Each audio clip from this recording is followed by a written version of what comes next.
I will. Here it is. Okay, I got it. Okay, it says. So I said, well, I'll read it. I'll read it when the time comes. So go ahead. All right. Well, we're live now. So, anyways, guys, okay. Welcome to it. Sorry, sipping on my coffee, looking all smug.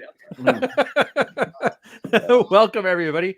As always, you know the names, you know the players. You recognize Rollo, you recognize John, back from the 7th level of Twitter hell, and then as always, Troy, brother from the other mother.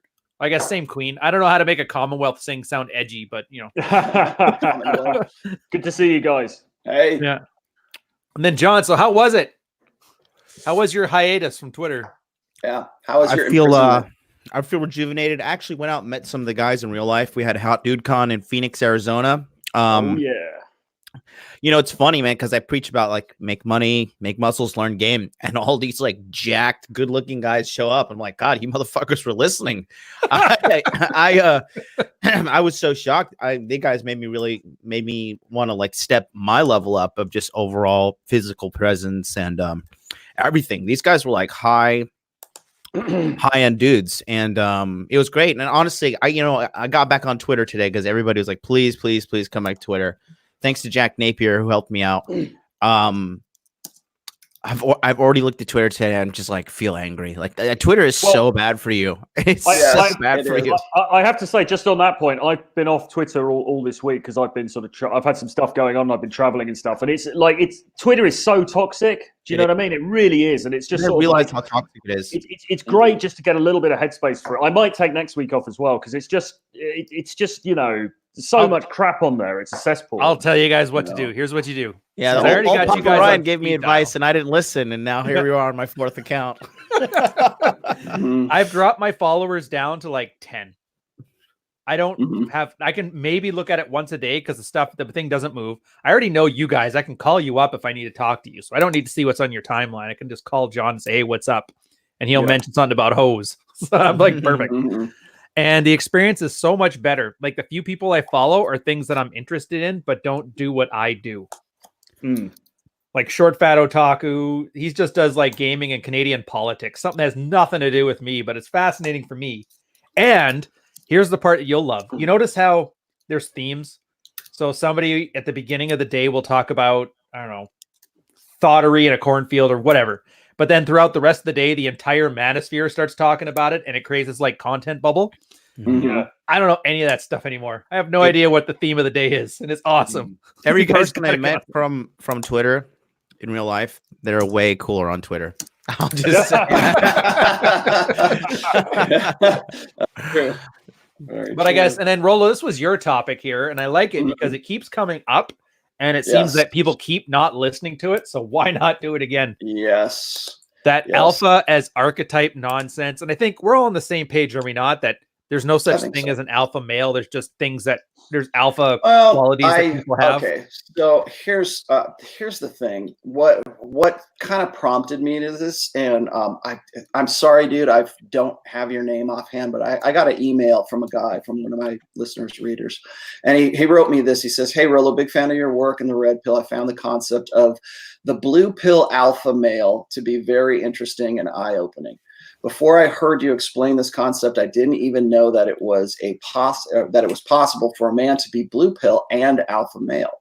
I thought that alpha male was always synonymous with the red pill and beta male was always synonymous with the blue pill. That's one of the things. Like I've written several articles trying to explain that those two are mutually exclusive, right? So it says, I didn't know what they were, that they were two different things that could cross over with each other. Seeing now that one is a belief system and the other is a set of behaviors has been eye-opening. I think most men have dealt with annoying blue pill alpha males, yes, at one point, and they might not even know it.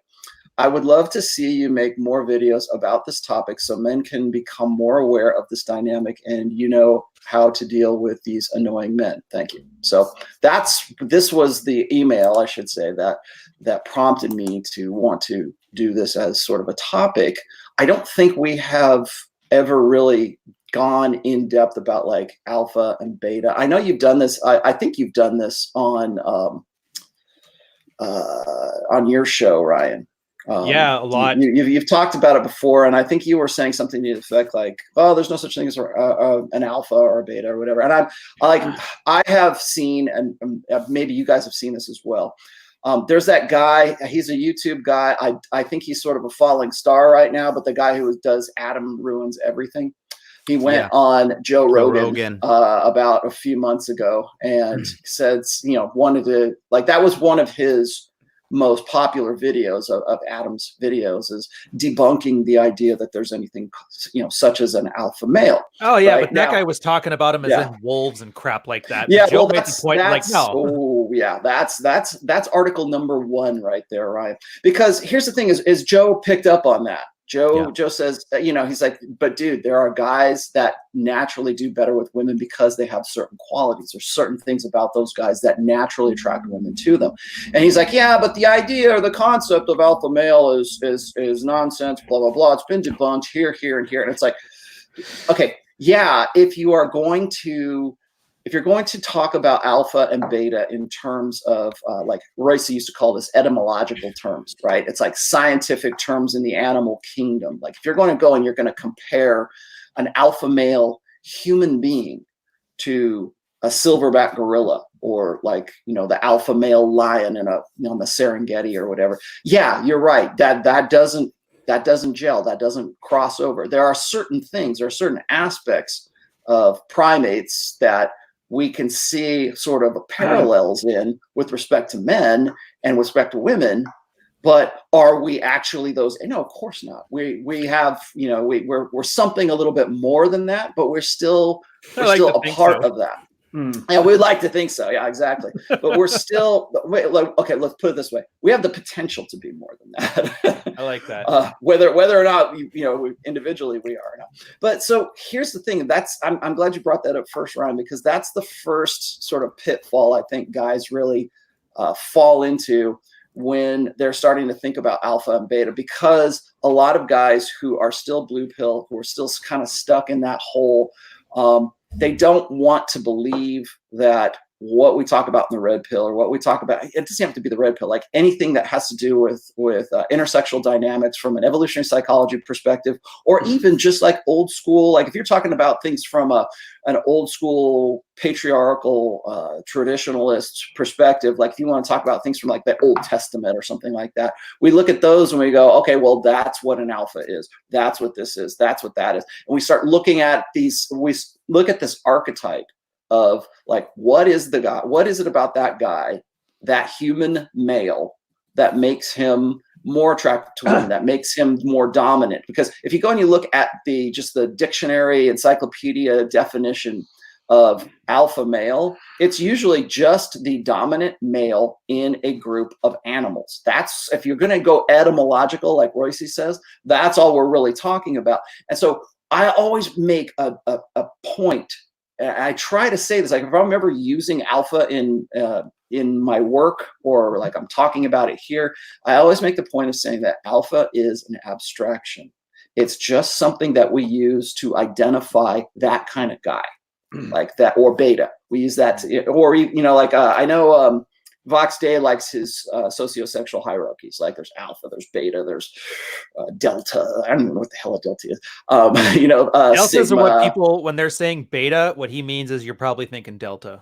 Yeah. Beta is just the alpha male that's not quite as cool as the alpha male. Yeah. And we all know, like, I think that in some part of our hindbrain, we all kind of make those classifications naturally anyways. It's just impolite to say, oh, you're an alpha or you're a beta. Like a lot of guys think that when I talk about somebody as being like blue pill or beta or purple pill or whatever, they think that I'm trying to like in some way make some sort of dismissive insult to them. Like, no, you the way you're acting, the way your belief sets are, is what I would classify as a guy who has the characteristics of a guy who does like this. It's easier for me to say that than it is for me. It's easier for me to classify that person as blue pill or beta or whatever than it is to explain to them why it is they're doing. Yeah, it's a mimetic device. It's just a nice shorthand form. It's an abstraction, is what it is. It's speaking of which, too, and here's the beauty of it, John. You don't read this stuff. You just kind of live it. So why don't you weigh in and give like the intuitive understanding you got? Well, I mean, no, listen, there is certain thing that we can define as an alpha male. There is just no doubt about that. And I have come from a science background. I am a scientist, actually. Have my and a priest and a high priest on Sunday. That's right, the high priest of the hot dude army. No, but it's definitely I hate using the term just as much as you guys do, alpha, beta, whatever, but it's a good placeholder. That being said, as you guys know, I mean, other than Troy, like, Troy and I are basically like global womanizers. So alpha is also contextual based upon where you are. Region has something to do with it in the world. Like, in Japan, like, obviously I just came back from Phoenix and I saw like how this, like, first of all, what the hell are these people doing living in the desert? But that's a whole other story. Phoenix, I noticed that the guys are really, really like at least 6 foot tall, very jacked. The physical fitness level was through the roof compared to, like, if you want to be a Tokyo Playboy, you got to be more, you're built more like Spider-Man. You're not that muscular, but you're very slender. You have high fashion. And obviously status comes with that as well. But so it does come with a combination of like physical looks, financial well-off, and some social status. I could say that is what I believe to be like a kind of universal standard across the board for being good with women, which we just happen to conceptualize as an alpha male. Now, another thing is that when you are an alpha male, then we have like, are you red pill alpha or blue pill alpha, right? So red pill alpha is obviously the ultimate one because he sees everything for what he understands the true nature of sexual dynamics, as where to a blue pill alpha, he's just getting women. He doesn't even know why he's getting women. He doesn't understand the methodology behind it. He just thinks he's fucking the shit. And unfortunately, it's sad to see some of those guys fall into the marriage myth and then get dragged through the divorce court. So there definitely different types of alphas, but I think that again, it's by region that this is defined, and then also it's just a good way to say like who's getting some pussy and who's not really. What do you say, Troy? Yay or nay? I agree with what John's just said, really. I mean, I think one of the difficulties with this is that the idea that most of us have, particularly before we get into reading this stuff and, talking about it on shows like this, is that the alpha is just the jacked 6 foot tall guy who's rich and has got a square jaw and everything else. And of course, in one sense, that's absolutely true. However, those dudes are also not, as John just said, not necessarily alpha in the sense of their understanding of sexual dynamics may not be on point. And so those dudes end up getting fucked over, to not put too fine a point on it. And can sometimes, after 20 years, end up a sorry shadow of their former selves. So whereas, and this is something I always come back to, because I think guys, and maybe this is a particularly US thing, I don't know, maybe it's a little bit different in Europe, but what guys don't realize is that sometimes it's the skinny, like rock and rollers who actually is getting all the chicks. Yeah. You know what I mean? And this idea, and I mean, I'm all down for lifting. Lifting is, you should be doing it. It's great, etc., etc. But that is not a silver bullet. It's not just that you get jacked and you're going to get all of the chicks. It's something more than that. It's about attitude, and it's about it's about your mental space. I probably more than most guys in this sphere, I've written so much about like what is alpha, and this is all like from my earliest days of writing, because way back in 2002 when we were discussing all of these topics on the SoSwab forum, that this was the most common thing. Like everybody would say, well, the alpha male is that jack dude who women just like want to touch, and right now here in 2019 we have this sort of Chad archetype, right? Like we even have like the meme where one guy's this loser beta guy and the other guy's this, with big jaw and the big, the blonde hair thing. You know what I'm talking about? That the archetype that Virgin's made up to describe. Yeah, that made up. They clearly are the experts. Exactly. Chad version, the Chad versus Virgin. And I'm glad you brought that up, Brian, because a lot of guys who who believe, like, these are the black pill guys. These are the guys who believe that they will never be that alpha guy. They will never be that archetype or whatever it is.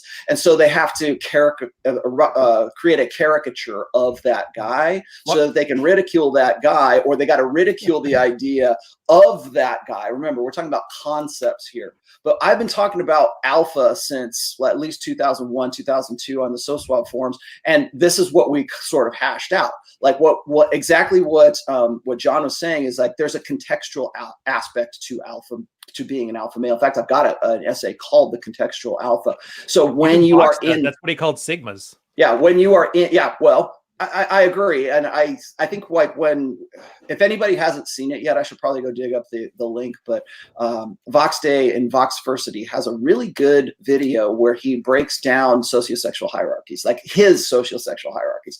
I like that. I like what he said, although I don't know that I will go to that degree. I always distill alpha and beta down to just like the basics. Like if like what he would call like a sigma is still an alpha to me. It's just the guy who's like the lone wolf. He's like the guy that chicks love. He's like James Dean, right? He's like a different hierarchy than the one he was top dog in. Yeah, he's outside. He's the outsider alpha as opposed to like an insider social alpha.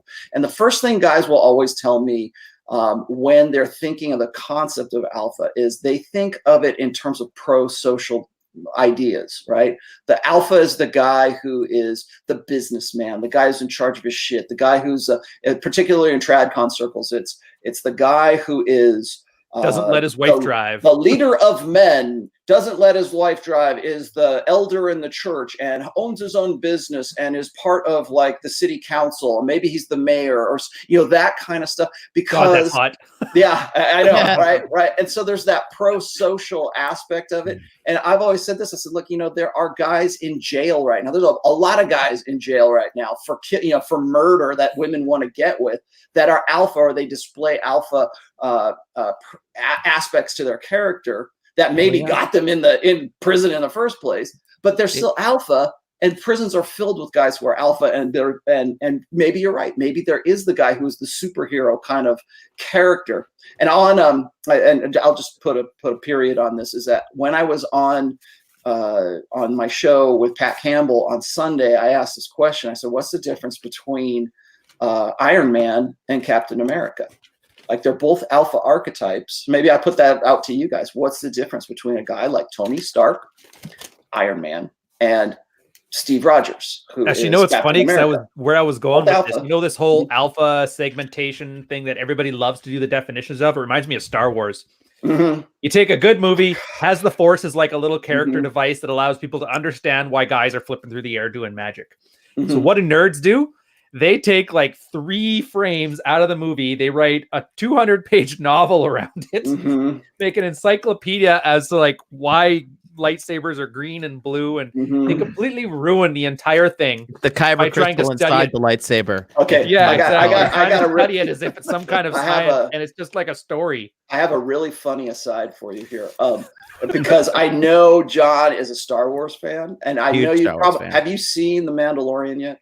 No, but I've got a lot of people telling me go watch it. It's actually really bounty good. Hunter that had 2 lines in the movie, and they have to make a goddamn miniseries. Well, you know what? Yeah. Here, I'm gonna. Here's something that's even more funny, Ryan. Did you see The Mandalorian? Any of you guys seen The Mandalorian just yet? No. Okay, I won't ruin it. I won't. This is not a spoiler. I'm not gonna. By me telling you this, I'm not gonna ruin it for you. There's a part where the Mandalorian is taking his bounty back to his ship across this ice field, right? And he has to take a land speeder to get out to where his ship is. And the first land speeder comes by, it's driven by a droid. And of course he says, no droids. I don't want him, because of course he's Mandalorian, right? And then of course, right? Well, you have to know the lore. I'm sure John knows the lore. So another land speeder comes along like 2 minutes later, and it's driven by this guy.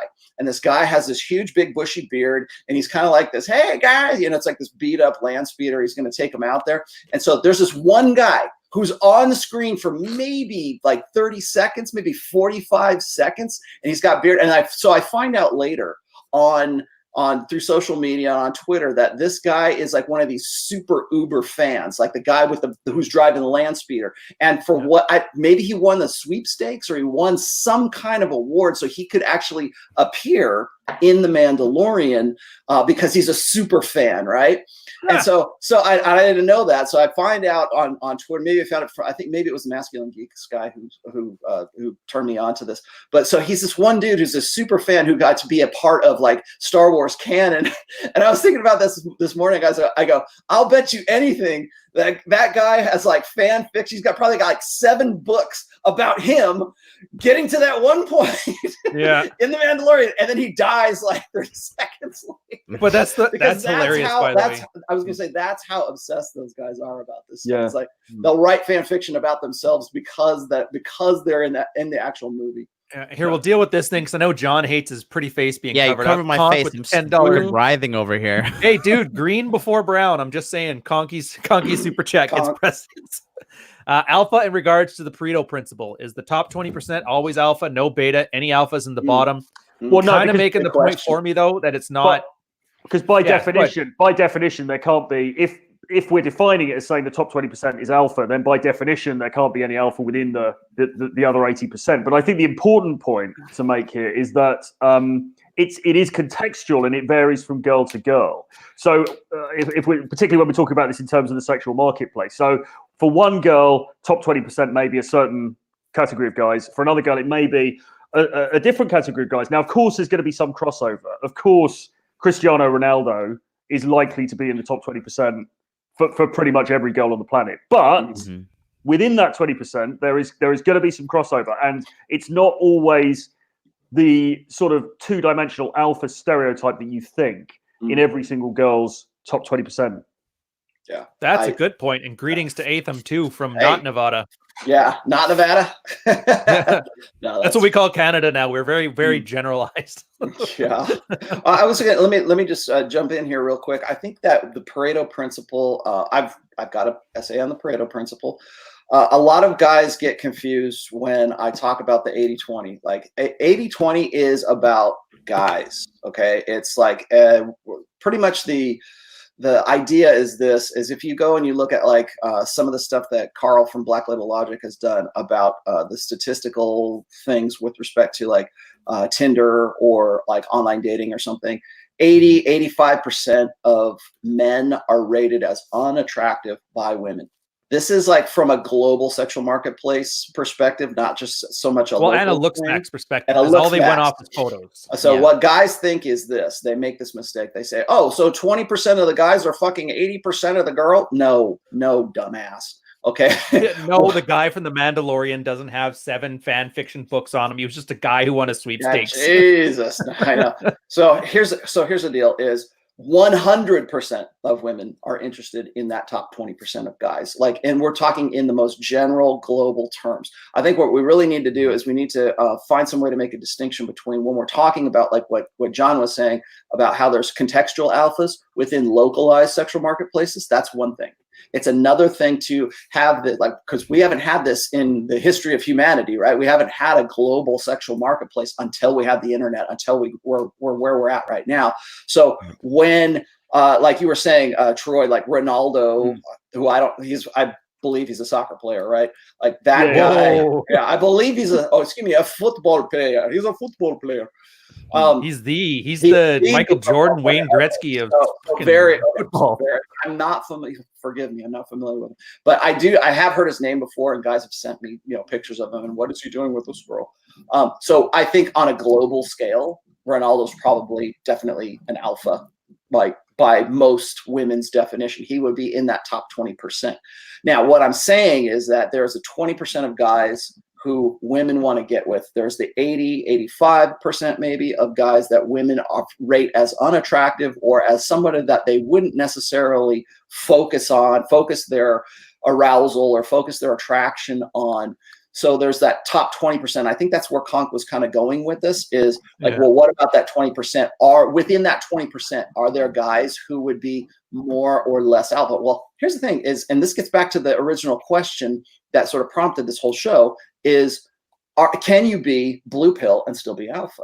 Yes, you Yes. can. In fact, they are the most annoying. They're the most annoying white knights you will ever meet, because they will step up, and because women love them. And they're the Captain Americas, right? They're the guys that Chris Evans in real life. Yeah, exactly. And Chris Evans in real life, who is, yes, milady, and women just swoon for the guy because he looks like Chris Evans, right? Yeah. And so there is that guy, and so there's within that top 20% of guys who we would call, just relatively alpha, there's a lot that goes into that. So you can be an alpha guy, but you can still be very much blue pill. Just because you have an alpha, because maybe you were born that way, maybe you're a natural alpha, but you still believe in all of the crap that you learned, like in church, from your family or whatever, with respect to, like, you need to treat a lady like a lady, that kind of stuff. You can. This is why I always stress this, and I if I don't say this on this show, I will be remiss. Is that alpha is a mindset. It is not a demographic. So there are alpha thugs in prison, and then there are alpha leaders of men. There are guys like Tony Stark and Iron Man, and there are guys like Chris Evans and Captain America. Okay, those are different alpha archetypes, and how attractive they are at any one time is really kind of particular to that sexual marketplace and to the chicks that are like, oh, I swoon for Tony, or I swoon for Captain America. So I say it's just a mimetic device. Can I make a point there? Because I think one of the big misconceptions in this whole thing is the tradcon thing that you're talking about. Is the idea that the alpha dude is the honorable, upstanding sort of leader of men, not leader of men necessarily, but the honorable, upstanding guy who has a strong moral foundation, all of that kind of thing. That seems to be deeply flawed as a concept, because when you think about it, those guys.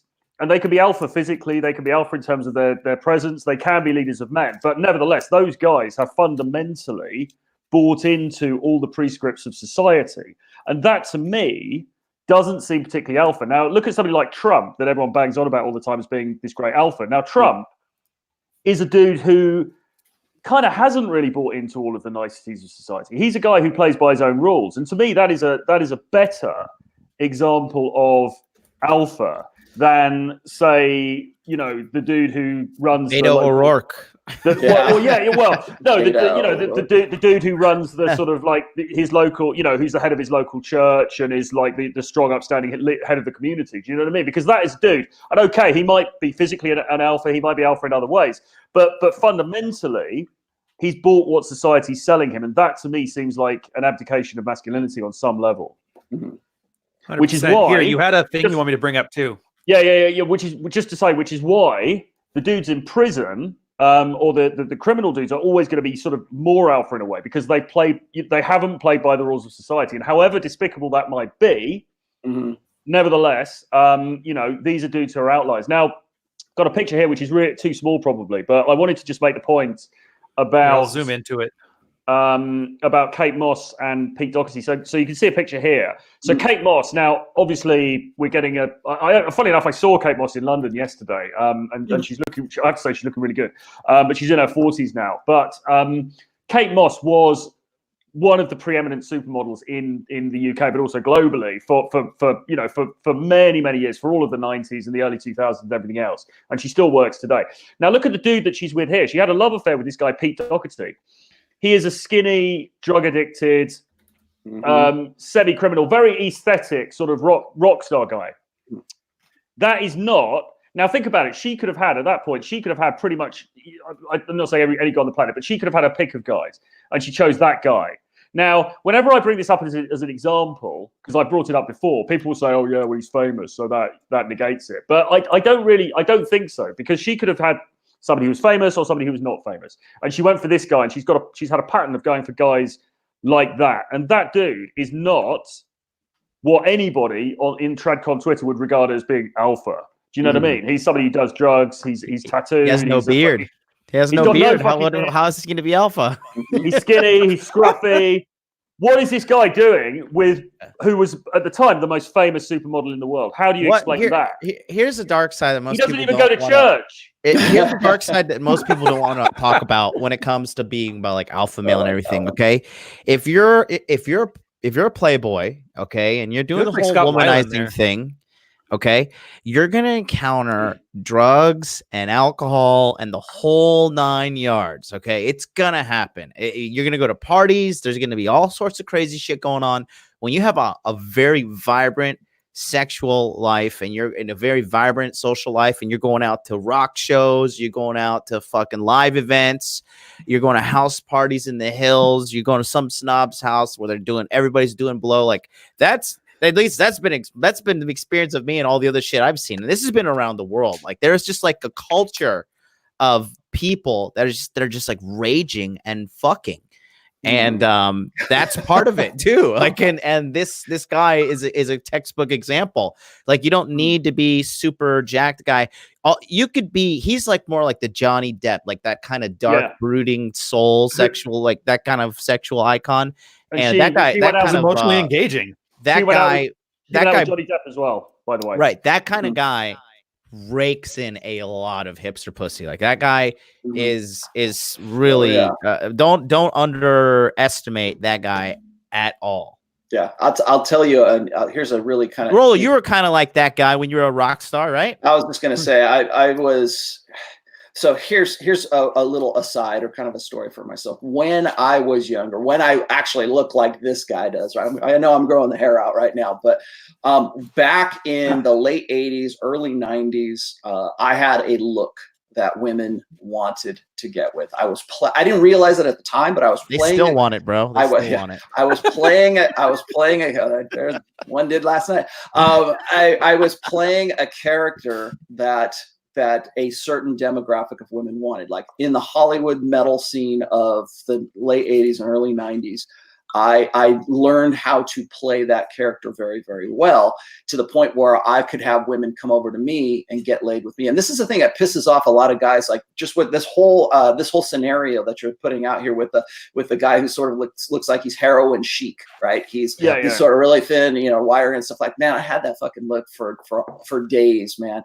And so I could go out to a club or I could go play a gig or something, and I knew within a reasonable amount of predictability that I could go home and get laid with a new chick pretty much any night that I was out there, right? Because I knew what I learned the game, but I was domain dependent. I was dependent on one local sexual marketplace, which happened. You had a niche. Yeah, I had a niche, right? Yeah. So my brother at the time was an amateur circuit bodybuilder. So I could go and hang out with my brother and his like dudes who were like super yoked and everything. And I might get a couple women who would look at me at that time because it was very, very popular back then. But in that niche, in that sexual marketplace, I was not as attractive as the guys that women were going to like bodybuilding contests or whatever to see or to meet or within that social circle. So I think that there is definitely a social like aspect, like what I call domain dependency. Like guys will get into, they think that they're alpha because they can reliably go into the clubs or they can reliably go into South Beach or Las Vegas or whatever, and they can go and they can pick up women, right? But those skills, what they learn right there, doesn't necessarily apply to like picking up the nice girl at the bookstore or within a tradcon social circle. Yeah, you got your own social hierarchy. Well, yeah, you might be. You might too, because Tropical Whites, Fleet Week, San Diego. A sailor watching out there looking like Top Gun. That's same thing. Yeah, because that's what they're looking at. So this is a really good example of the difference between the global sexual marketplace and a localized sexual marketplace. So when guys throw out this generic, Chad archetype with the chin and the blonde hair and all that crap, looks like Johnny Alpha. That, by the way, that's who the guy is on the thumbnail for this video. Johnny Alpha. I don't know if you guys were familiar. Maybe Troy knows. It was a UK comic book.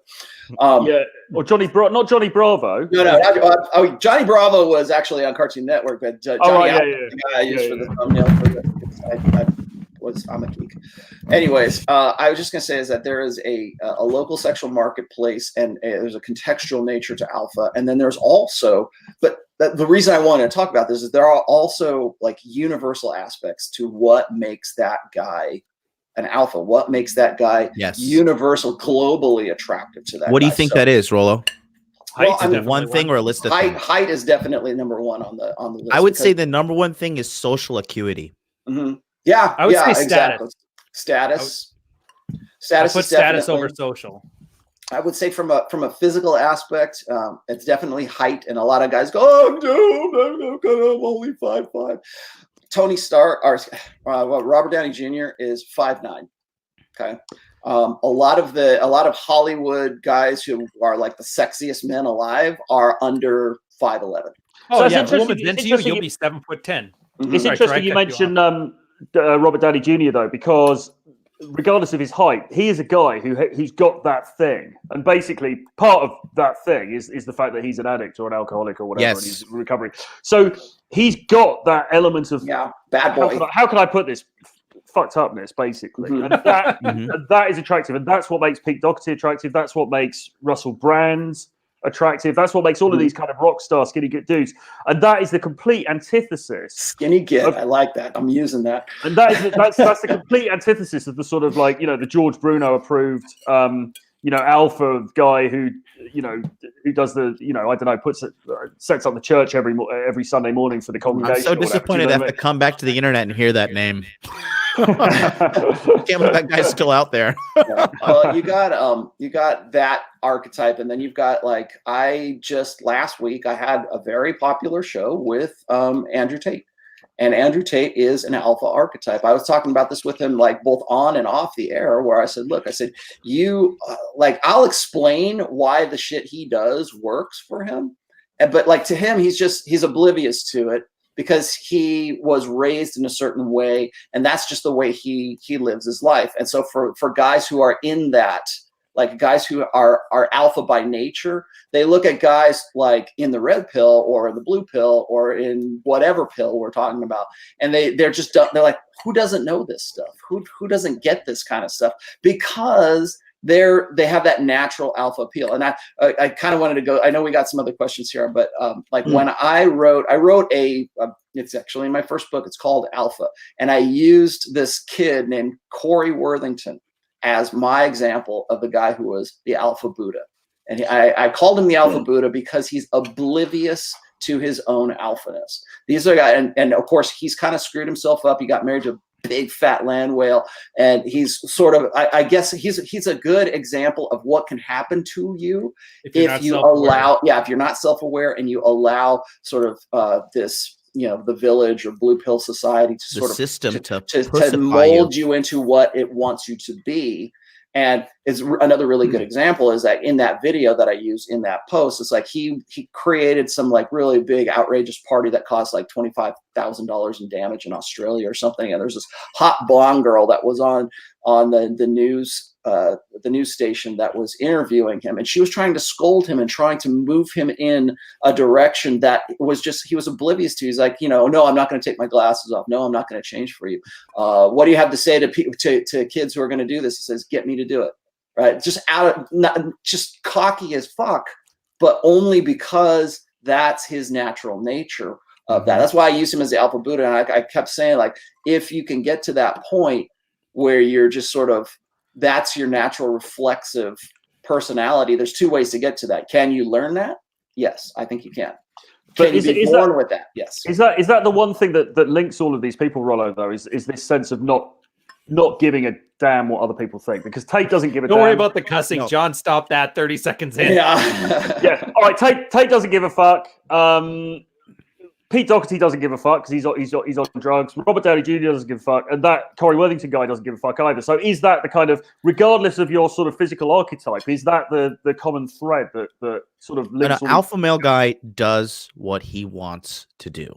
An alpha male is his natural mental point of origin. The world exists for his plans, for what he wants to do, kind of thing. People will say, well, isn't that like sort of reflective of women's solipsism? Yeah, in a way, but it's in a way that is more it can be constructive or it can be destructive. And so how you choose to apply that, is it so much solipsism, or is it just this natural affinity to say, look, I'm going to go do these things? We talk about this all the time when it comes to frame. We say, like, you got to have a world for that woman to want to come into. You have to have some sort of frame for her to be attracted to and say, I want to live that life. I talked about this with Donovan before, how women, when they are attracted to you or when they're into you, they will start picking up on your mannerisms, your hobbies, your sports teams, the music you like, the way you talk, things you like to eat, those kinds of things. And when that starts happening, you kind of know that they're falling or they're flowing into your frame, but that frame is a result of your mindset, where you're at. So if you got an alpha mindset where it's like you have an abundance mindset, I don't know if I would say that alpha is necessarily associated with an abundance mindset, but it's certainly correlated. It definitely acts as if there is one. Yeah. So I mean, if we're going to talk about what is universally alpha, I would say the guy has to have mental point of origin. He has to think of himself before he thinks of others.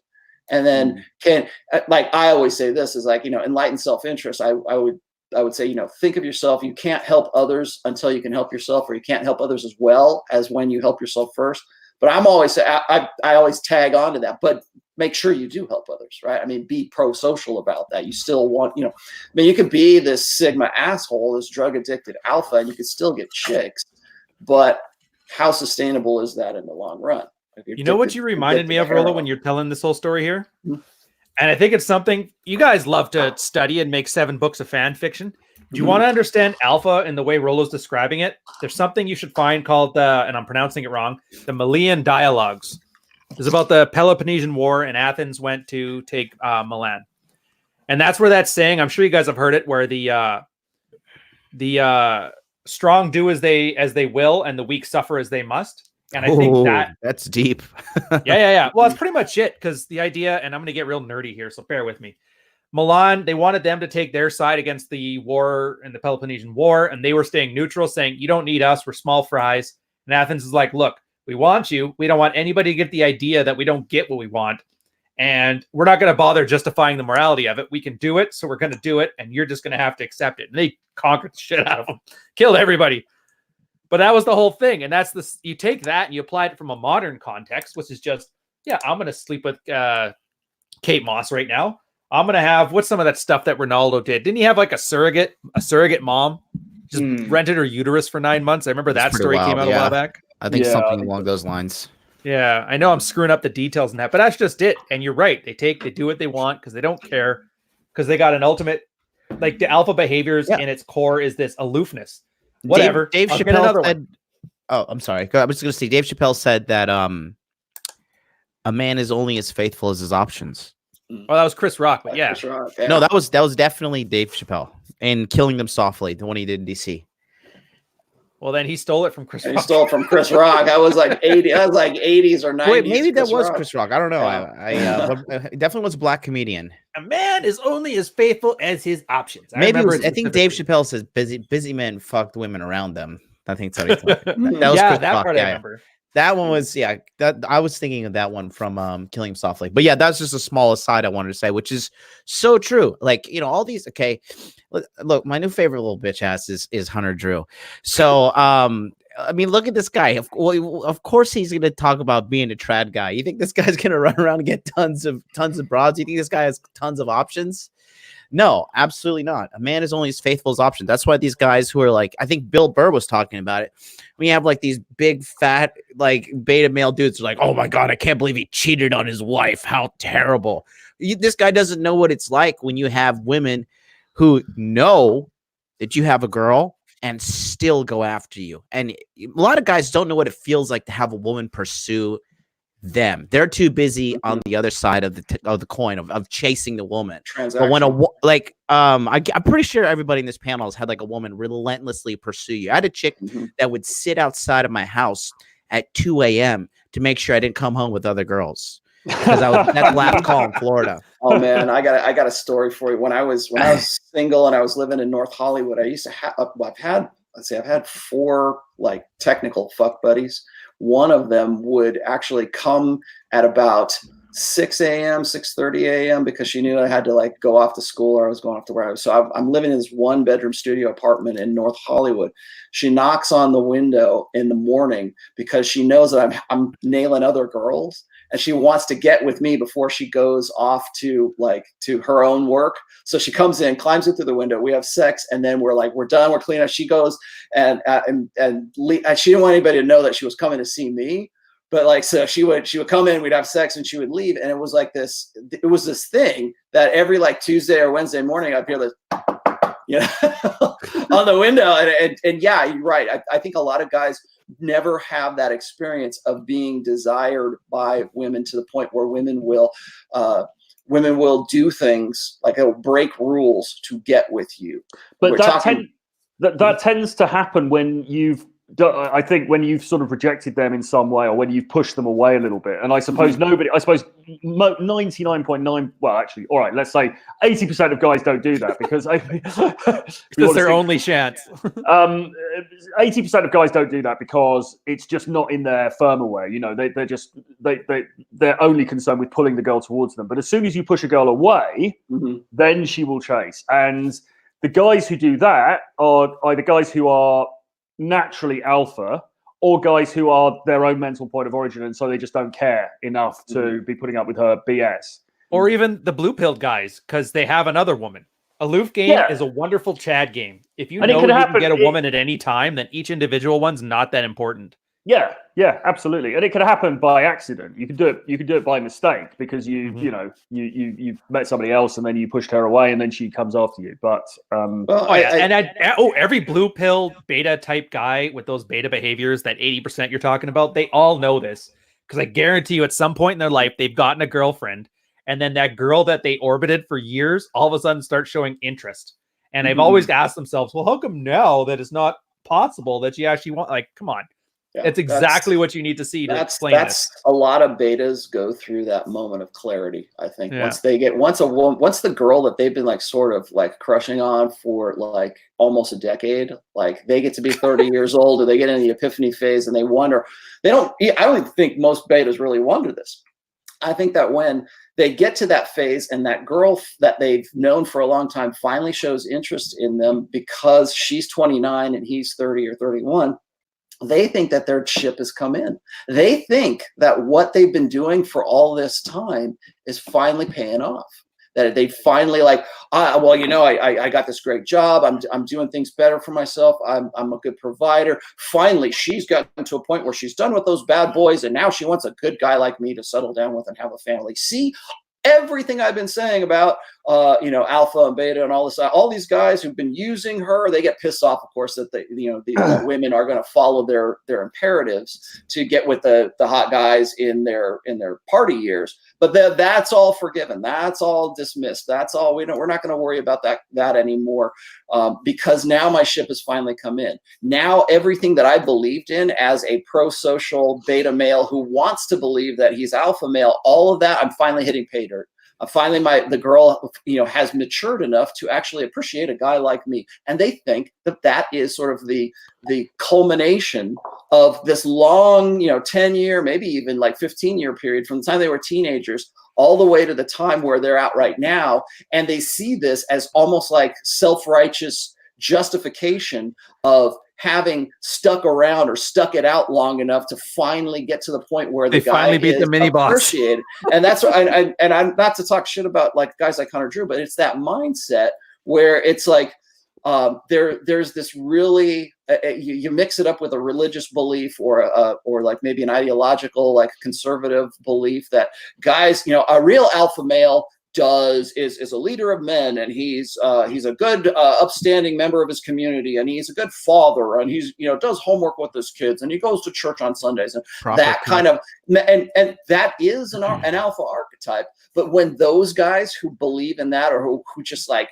that's the only definition of an alpha, that's when like the Sun Hat Brigade comes in and reinforces that for the guy and says, yeah, you're right, narcissistic alpha, fuel for narcissistic fantasies. You're really right, so they get off on that sort of reaffirmation, because for so long they've watched guys like me, guys like Kate Moss's boyfriend, whatever, pick up on the chicks that they wanted to get with, and they just dismiss all that side, the alpha fuck side of hypergamy, and they think that it's only about the beta buck side. That's the biggest point of contention I have with Jordan Peterson, is when he talks about alpha, or when he talks about hypergamy, he only focuses on the beta buck side. Women are only interested in guys who are good providers. Bullshit. Good negotiators. Yeah. And so when you see that, like the pictures that you just put up with Kate Moss, when you see that guy, when you see a guy like Mystery and he's got chicks with him, when you see that rock star who is clearly, you know, out or heroin chic, when you see that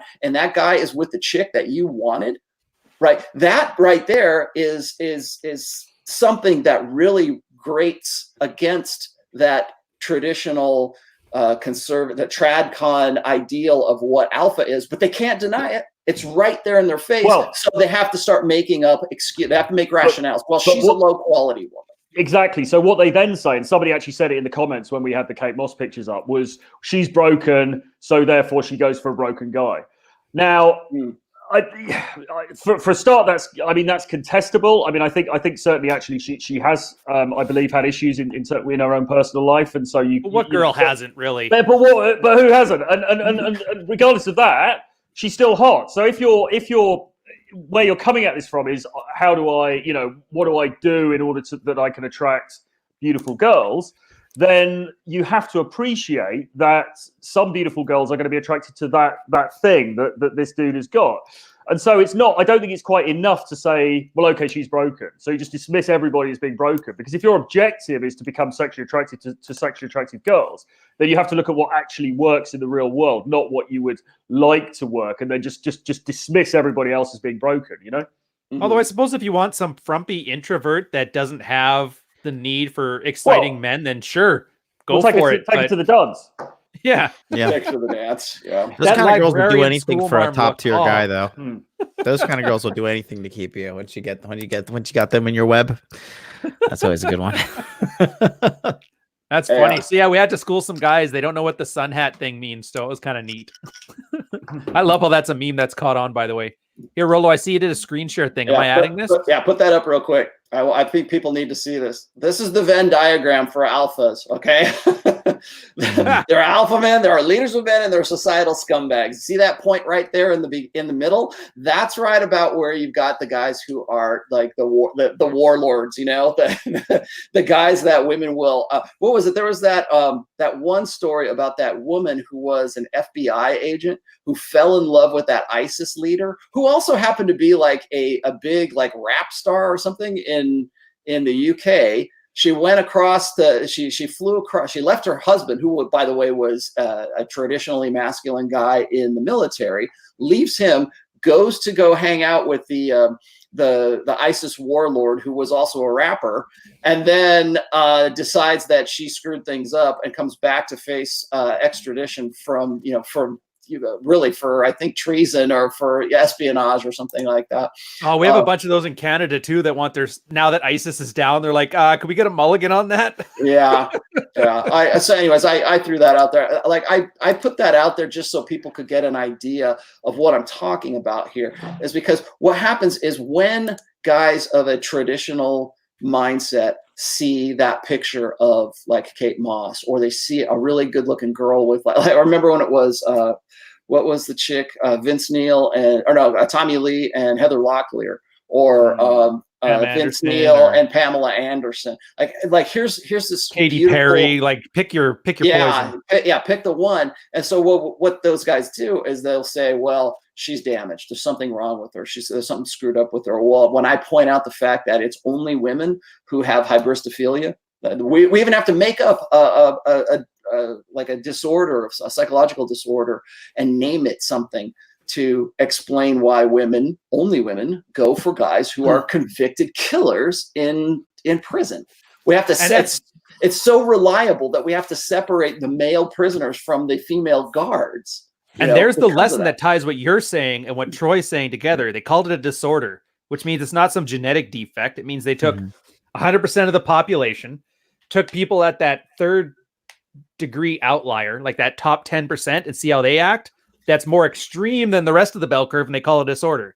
Mm-hmm. So yeah, sure. Maybe Kate Moss is the one going after the druggies. because she's an extreme outlying disorder type, or the ones who went after the serial killers. The average woman is still getting the dude who beats the crap out of people at the bars on the weekend. Let's not forget, you know, she knows she's getting older. She doesn't have that much pull as she did like 20 years ago. So, you know, she's gonna settle for older. That was a few years back, by the way. Just to say, you ever been with a chick who's been like, you know, she's like maybe 35 or older, and she still looks good, but you know, she was the shit back in her day.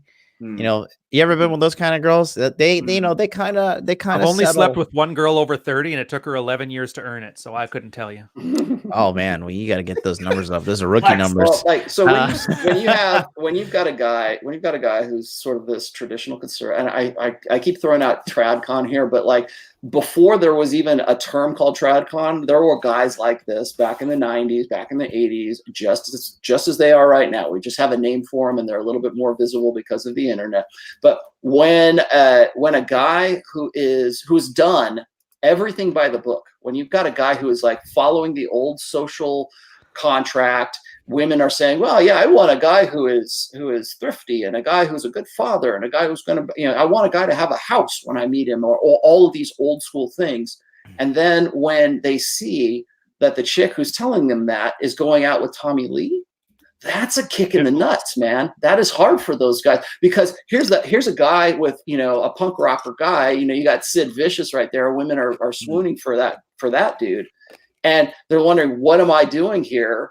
That, you know, that guy lives a pretty free life. He lives like he lives on his own terms. Maybe he's addicted to drugs or whatever. But here's a guy with, maybe he has some like dark triad traits, which we still need to talk about in this show. Here's this guy, and he looks like he lives a pretty freewheeling life. And here you are doing everything by the book, keeping your because that dude, the other dude, is just more exciting, isn't he? He's just more exciting than the dude who plays by the book and gets a mortgage and has a sensible job and is a great provider.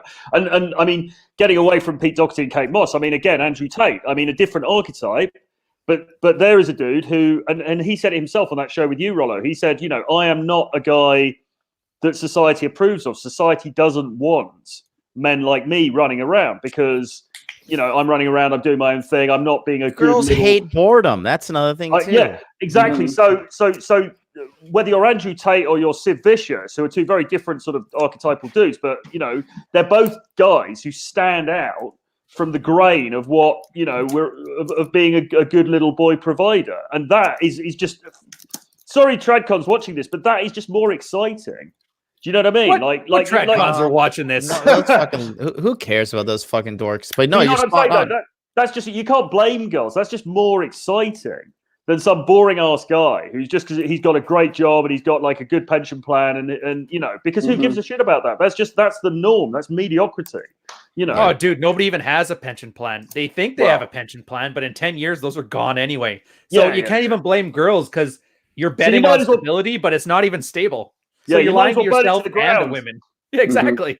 This is why I quite like Bronze Age. This is a slight detour. Bronze Age Pervert. His book, I think politically he's coming from a somewhat different place from me, but I really enjoyed his book, because he all through it he's talking about, like, and he's obviously a very right wing guy. He's but I mean his whole thing is like, burn it down. He's like, men should be pirates. He keeps saying that throughout the book. Men should be pirates. Men should not be good little conformists. That's a really good. No, it's boring to be like that.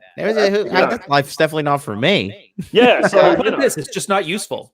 Well, if you've got a guy like Jack Donovan, Jack Donovan's like The Way of Men. It's gay. Like gay, but also has a very good insight. Like, that's why I don't. He's got a higher notch count than half the dudes in the chat. I was going to say I don't discount Jack Donovan's understanding of masculinity. Yeah, he does, because he's doing guys. He understands men's nature. I'm sure of that.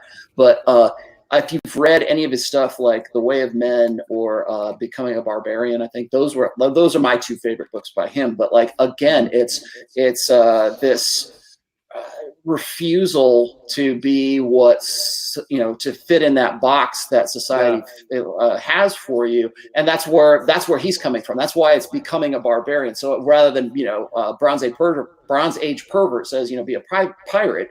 You've got Jack Donovan saying, you know, be a barbarian. They're coming from the same pirate. plate. Yeah. They're coming from, you had to go there. Coming from the, and you know what I love about that? It's the same as we were talking about with girls and abundance and the rejecting the girls. Mhm. That pressure flips society. Instead of you chomping at the bit trying to get something from society, you're saying, look, what's in it for me if you want me to be a good little boy? Because I guarantee you, every red pill guy I'd ever met, if doing the stable home life thing, if that reaped rewards, if that got you pussy, if that got you the stable life that you wanted, if everything was the way you wanted it to be and it made you happy, Tate would be lining up to have an office job. Mm-hmm. But the thing that he understands and that he's ahead of the curve on is that it doesn't provide any benefits. I mean, there's some benefits. You don't starve in the street, but you're getting fat because you're surviving off of office food. You're stressed, constant work. You have no quality of life. And so these things all kind of pile up, and you got to start asking, the same as the guy who married the single mom, Socrates. Like, what's in it for me? Where's my benefit in this? And when you're not seeing one, of course they'd want you to be better pirates or warriors or barbarians. Like, all these masculine terms doesn't even matter. But just doing the things break that room. benefit you. Yeah. At least they're doing something where they know what the benefit is. Yeah, and that's by the way, it's not just corporate. I mean, corporate work or sort of office work. You can still get those dudes within that. So if you think another archetype, of course, is I don't want a blanket statement. You're right there. No, but another archetype, of course, is Wolf of Wall Street. So you think of like, I mean, I obviously I'm in London near Canary Wharf. We've got the city here. Some of those guys are alpha as fuck. You know, you've got these guys and they're probably doing a lot of nose candy during the week and going out and just, and those guys are killing it. Those guys are tearing it up. But again, those tend to be the sales guys. Those tend to be the guys who are out there. And those aren't the stable guys either. Guy, they're the ones that crashed the economy in 2008. So they're also pirates. Exactly. Yeah. You can notice this in real life too. For all you guys that have a lot of life experience, you'll never meet a guy who's really good at sales who doesn't have some girl near him or within his vicinity. Well, that's the sale. That's like the salesman. That's the verbal game. That's honestly, that's all me. But like Jordan Belfort, 5'7". I think guys who like when I was a shark. When I was in corporate work, I worked in sales, but there was a divide between the people who worked in sales and then people who worked in sort of backroom operations, and they're doing like sort of more like administrative type stuff. And the guys, I was always attracted to the sales side because I wanted to make things happen. Now within a corporate structure, obviously it's harder because you don't own the company, it's not your product, blah blah blah. But at least when you're doing sales, you're the one who's pushing it. You're knocking it. You're going in there. You're making stuff happen. It's exciting. You're on the edge. Do you know what I mean? And some guys are attracted to that, and some guys are attracted to the safer stuff where you're pushing the paper at the back sort of thing. And I think that's so you can still be an alpha within a corporate environment. It's just what kind of job are you doing? How are you presenting yourself? What are you putting out there into the world? Hey, almost like your 80-20% can be wherever you want it to be as long as you're doing it properly and not screwing around. Yeah, contextual. Again, what's the sexual marketplace that you are in right now? I'm getting a lot of reverb from me, you, Ryan, and John. Nothing from Troy. This is weird. Is that better? Oh man, I'm still getting that snapback. Troy, give me some of your special British powers so I can fix this. Is your it's weird. We all have headphones on, and I'm still hearing it. Okay, now it's gone. Oh wait, no. God damn it. Oh, I can hear it now too. Yeah, it's not bugging me. I just was wondering if it was bugging anybody else. I've been having like a little bit of audio issues lately with this box. Well, here I'll go on to topic again here. So that's the point of this thing. When you see all these guys and they're focused so hard, like you're pointing towards the moon. You know that Bruce Lee saying, pointing a finger towards the moon? And the idiot's the one staring at the finger. Well, that's exactly what guys are doing when we talk about alpha or beta or any of that stuff. And it's just shorthand, mimetic devices to describe these are things attractive, get women wet, get them to want you. These things are comfortable behaviors. They'll get you a nice, good wife at 30, but they aren't going to get you laid. And then guys are looking at this going, well, let's break it down further. And they're looking for income. Oh, there's an inconsistency there because in episode 7, you said Itchy and Scratchy had a magical third rib. What's up with that? And it's like, are you missing the whole fucking point of all of this? Yeah. It's gone now, Rollo. Well, because a lot of guys want to... they want an instruction manual or they want to just tinker. Yeah, they want a formula. Like your advice is worthless to them unless it's like a 12-step program that they can follow to go from step 1 to step 12. And now my wife can't. Yeah, now my wife can't keep her hands off of me. Exactly. Yeah, Rolo, be my bubble wrapped helicopter parent that didn't let me do anything on my own and had some success in the participation trophy. And people get pissed off at me. Man. They get pissed off at me because I don't give them a prescription. I'm like, this is exactly why I don't do that, because your situation is not my situation. People will look at I was talking to Josh Fluke. I don't know if you guys are familiar with Josh Fluke. I was talking with him on Wednesday. And after, I almost wish I would have stayed on with him a little bit longer, because he was asking me questions off air about my marriage and everything. And I told him, I said, dude, I can tell you all this stuff, but that doesn't mean you're going to be able to apply it to your life, because things are different for you. You're not me. You didn't meet under the same circumstances, but I can tell you the general ideas. I can give you suggestions. Like people say, oh, well, Rolly, you have 9 iron rules. Yeah, they're rules. It's like 48 laws of power. You can like take those laws and you can use them or you can reject them, but you still need to know them. You still, whether or not you can put them to use is another story, but you still need to know them, because you've got to be educated so that when the time arises, when those circumstances come into your life, you are prepared to deal with those things.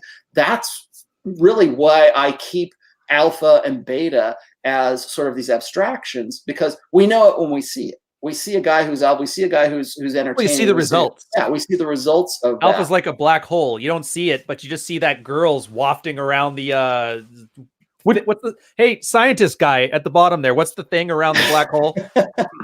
Would you say that black holes? The event horizon. The event horizon. Oh, the event horizon. Yeah. Besides, I wouldn't be taking prescriptive advice from you. I'd be buying an Ibanez guitar if I listened to you. Fuck that. Would you agree that risk is a useful word here? Because like awesome the dudes that we seem to be talking about here as alpha tend to be risk takers, as opposed to guys who are looking for safety. Do you know what I mean? Yeah. So like Andrew Tate is a risk taker. The Wolf of Wall Street's a risk taker. Sid Vicious, people who get into drugs and all these dodgy things. They're all risk takers. Do you know what I mean? They push the limits. That's what all risk taking is, because it's just like it's a dopamine. It's like a high.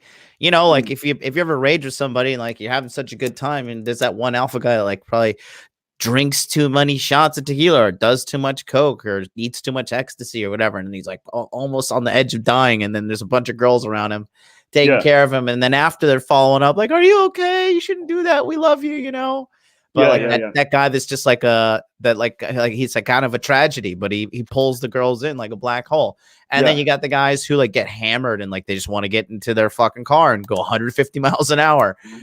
I've been with one of those lunatics. My buddy, he got fucking hammered, and we got in this Corvette and we started going like 140 miles an hour on the I-4 in Orlando at like 3 o'clock in the morning. And this guy, now he's a millionaire and he's like 32, but the guy's just like a maniac, just like a fucking high performance guy that just wants to live life on the edge. And dude, I've done the redneck version of that, which is hilarious. Taking my 1-ton truck down a mountain road, completely hammered to the point where I threw up on the side. Dude, I was cruising around with this one. Don't do that, by the way. That's illegal. I was very dangerous. chilling with this one super alpha guy, like one of the most alpha guys I've ever met in my life. This guy just had an aura around him. He did 2 tours in Afghanistan. This guy had seen it all, and he just had like this aura about him. I remember one time we were just blasted after the club, and we were driving down the road, and he had this Mustang, and we were whipping all around. And we whipped around and we flew off of the fucking road into this like 6-foot ditch. We were able to drive out of it, but that's just another day in the life of an alpha like risk taker guy.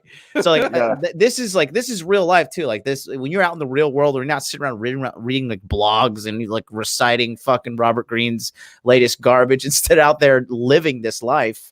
You'll notice this. This is part of we know who's doing what, but that's just part of the life. That's like, oh, you can't write that on a form, or you can't say that. That's dangerous. But like, dude, that's the real deal. That's that fucking hot dude. And yet, those are the guys that women are attracted to. Like risk, I would say risk taking is certainly an aspect of the alpha male mindset for sure. Being able to, and like what I've always said is that men are idealists. We want to know what is possible. Sometimes that gets us into a lot of trouble, and sometimes that we put a man on the moon because we're idealistic. We're all, why do you want to go to the moon? Well, because it's there. Let's go. Why do you want to? Damn commies are trying to. Damn it. Why do you want to? Climb Mount Everest? Because it's there, right? And though that's the idealistic nature, and so there's that risk side of it. And I think that when you heighten those aspects, like I think that's one of the differences, like one of the innate differences between men and women. It's not to say that there aren't risk-taking women, obviously there are, but like I think that risk-taking is part of our natural alpha. What's written into our code. Nature actually takes chances with males in all animals. Really. That's the purpose of it. Testosterone. One of the effects of it that it mutes a guy's like emotional reaction to things. It mutes our ability to react.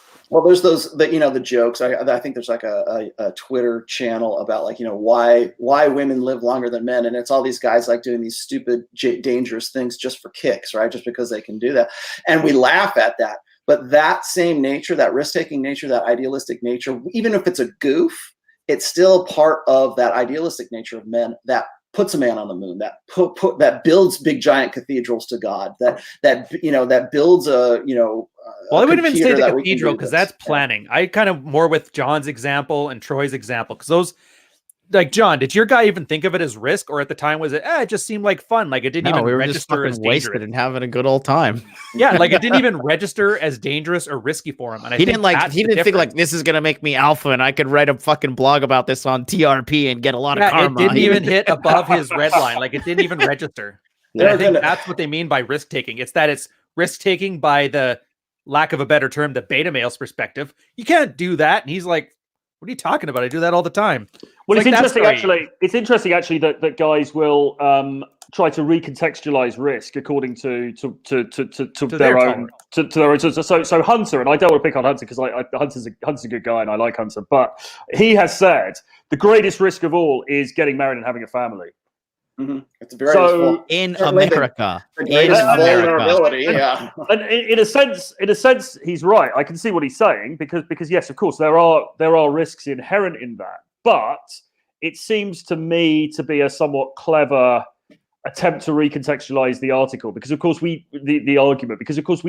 know really that's not the kind of risk taking that we're talking about. And I think my perspective would be that most guys, I mean, yes, okay, there are absolutely risks inherent in marriage, and there are risks inherent in having children, as there are in many, many things in life. But my sense is that even in spite of that, and the fact that this is getting much more well known these days, guys are still drawn to that family lifestyle essentially for safety, essentially for comfort, because they think that actually it probably is going to work out in their case, and it's going to be safe, and it's going to be domestic, and it's going to be nice, and that's not really the kind of risk taking I think we're talking about here, is it? Oh, 100% no. I don't think it's risk taking. I think risking what I think is the key difference, because when you're saying risk, I could say, well, my RRSPs are at 8% versus a 10% return, which has a chance of going down. Like that's a risk, but that's a financial risk for a nest egg of money in the future. That's not risk as in I'm jumping off a building and hoping that my parkour skills are good enough. Like it's missing that immediacy, that visceral fear of death and danger. I think Hunter's point was that it's risky to bring a human life into the world because you're then responsible for that person. I know the I don't, dude. Go back to 1975. But come on, go but fuck yourself. Having kids is not that risky. I mean, yeah, sure. If you're gonna be bound to a state and like the legal system, yes. But I think he's just saying that to sound like because he's the fucking family alpha, the family cuck. Why is no James Bond film ever? I mean, maybe they will now, but why is no James Bond film ever started with James Bond going into Mothercare to buy a new pram? Do you know what I mean? It's like it just doesn't fucking happen. And I think this point's been made before. I think probably maybe Rollo's made this point before. But heroes in general don't tend to be domestic people, do they? Do you know what I mean? They tend to be, dude, Captain James T. Kirk, baby. Like, if you want to talk about a guy who never paid attention to the rules, like, that guy was like one of the original televised alpha males. That guy helped. Like, that's why that generation of people were so strong. That guy was their hero. Canadian, by the way. What's that? He's a Canadian. Just throwing that out there. Dude, there's nothing wrong with you people. I got nothing wrong with Canadians. What do you mean, you people? Yourself. You just lost on Cherry for saying you people. I got no. I love Rich Cooper. You know, it's funny. No fucking qualms. I just posted that. I actually wrote an essay about exactly this conversation right here, it was called Surrender, and I actually even referenced Hunter, the family alpha, in this as well. What you need to understand is that surrendering to your circumstances is not risk taking. Okay, and that's really what this is. It's a lot of guys, particularly in the tradcon mindset, see surrender as they would like to recharacterize or redefine their surrender as some sort of like virtue, like it's some like this. I did like, because what's going to happen right now is a lot of guys are going to listen to this. They're going to read whatever I've written about here, and they're going to say, well, if it weren't for those beta males, we wouldn't have Western culture. If everybody was an alpha like you guys, if everybody was an alpha like you guys, or was a risk taker or whatever, we would all be living in mud huts, right? We wouldn't have anything. And honestly, maybe you're right, because and without slaves, we wouldn't have the pyramids. What's the point? Yeah, exactly. And so for us to say, well, because you know damn well what's going to happen. Somebody's going to watch this, or somebody in the comments is going to go, well, John said that to be an alpha, I need to jump in my car at 3 a.m. and get drunk and just drive, 90 miles an hour, and that makes me alpha. Oh, that some literalist spur is gonna do that. But I hope not. But what happens is then those guys, that's they're making a caricature of you, because they want to say, well, to be beta is actually to be alpha, to be like like all these guys who want to talk about like saving Western culture or whatever. We need these guys to be good drones. We need these guys to help us build the pyramids. We need these guys, because if everybody's out for themselves, or if everybody followed what you're talking about, Rollo, and we all took risks and we all tried to be alpha, we all tried to live like Andrew Tate, society would go to hell. So I think, but if everybody was living dangerously, then I'd be stupid not to do the same and be the one plow horse to pick up after them. The thing with that argument is that it's never going to happen, is it? It's the reality is never. We could do this show. We could do these shows every week until we're all 80, talking about how you've got to be a risk taker, you've got to jump off tall buildings and stuff. The majority of guys aren't going to do it. Do you know what I mean? Most guys are still going to default, and it's the Pareto Principle. So, in a sense, it's a false argument, because the people making that argument know themselves that it's never going to happen. It's a reductio. It's what's the reductio ad absurdum or something. It's taking it to an extreme that's never going to happen. So that would be my perspective on that. But the other thing is that those guys tend towards a collectivist bent, don't they? Yeah. So they'll fall back on saying what's good for the collective. And to me, a definition of alphaness surely has to be about being an individualist. Do you know what I mean? This is what we're talking about here, isn't it? It's being an individual. So 100%. So you could be sitting there and thinking, well, if everyone just got in their car at 3 a.m. and and all the rest of it, then what would happen to society? Well, okay, fine, but what we're discussing here are the components that make an alpha, and particularly with regard to the components that make an alpha who's attractive to women, let's say. So we need to be honest about those things. We're not, and this is where it becomes amoral. We're not saying it's morally right. We're not saying it's you should be like that, but it's just saying what is it that actually what is it that actually works in the real world? Yeah. And to be fair, if everybody's doing 130 at 3 a.m. on the Autobahn, the one guy doing 60K an hour is going to get schmucked in the back. So it is stupid of him to play the safe route, because he's making it dangerous for everybody. If we're going to follow that metaphor down to absurdity. The safe but route I guess be that's the most the theme dangerous for this. Hopefully that answers Ola's question, actually, because I think that's like a perfect answer to it, I would say. Let's hit this next one. I don't know what this is yet. Sorry, John. I'm going to cover your face for just a second. You're good. I literally just found out that I live next door to my second girlfriend from 7th grade. Oh, joy. She's coming over. All right. I'm thinking about hitting it. This literally just happened. What should I do? What on I'm earth? hoping you're both of age, in which case I would say, why are you asking us? Is the answer not obvious? You clearly don't have game if you're fucking asking us. I mean, everybody on this panel knows what to do if the opportunity. Ryan, get this off my face. I'm doing it. If the opportunity presents itself, like how many plates are you spinning before this one? Probably 0. I think we need some more information though as well. Is she hot? I mean, how's she looking? You know, If she it wasn't doesn't matter, hot, if he he wouldn't wants have to asked. bang her, let him bang her. That's it. You don't need our Yeah. fucking permission. Nobody says, "Hey guys, I got a fatty coming over. What should I do?" Nobody says that. Make sure no one It's sees gonna her be come in, so and make sure nobody easy. sees her leave. There we go. Tough choice, absolutely, but no one that most men aren't even willing to think about, less so. What? Tough choice? What? Are Who you said married? Is your wife in the room and you're worried about pissing her off? Like, that's the only way it's a tough choice. Well, Who said that? Who said tough Okay, choice? so I get, like, that's why if you read that post I put up there about, it's called Surrender. I actually wrote it about. Thank you for the Hunter's super chat, by situation. the way. Yes. In that, I think a lot of guys would like to recharacterize their life of domesticity, right? The decisions they made for themselves, and it's making your necessity a virtue. And so in this case, that virtue is the real alpha is the guy who settles down and has babies at 25 and raises them and raises good children, and they become, and there's nothing necessarily wrong with that. But Well, there kind of I is. think, but guys want to use that as, because we see that and we go, okay, this guy just wants some affirmation for his choices in life.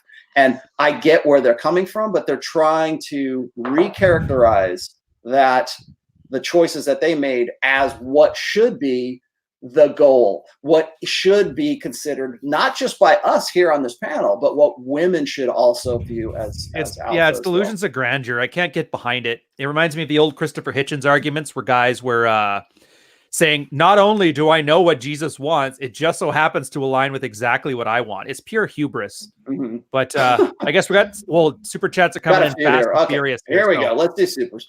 Troy, lightning round us, man. Start with the Valentino one. Can you read them or no? Any difference between an alpha and a player? I don't know. I think in order to be a successful player, you would need to have certain alpha characteristics of the kind that we're discussing here, basically. But equally, you could be an alpha in a sort of societally approved sense. In other words, you could be the blue pill alpha and not be a player. So the two terms are sort of connected, but they're not interchangeable. All right. And the next one from Lagusi. I guess he's just thanking you. This doesn't happen every day. Well, that kind of shows on the problem, I guess. What are your thoughts? What? That it doesn't happen every day? What doesn't happen every day? He says, you guys were all right. This doesn't happen every day. Thank you for the brutal honesty. Just go for it, dude. Just go for it. Turn us off and go for it. Yeah, and then Matt W with the 5 here. Negan on The Walking Dead is more alpha than alpha. The female leader of the current season. Bad guys, shake my head. You guys rock. Thanks, man. Oh, they're still making Walking Deads. Good for them. I didn't even know that.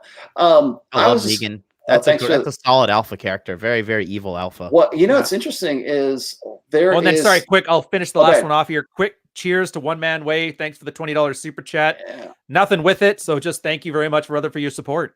Yeah.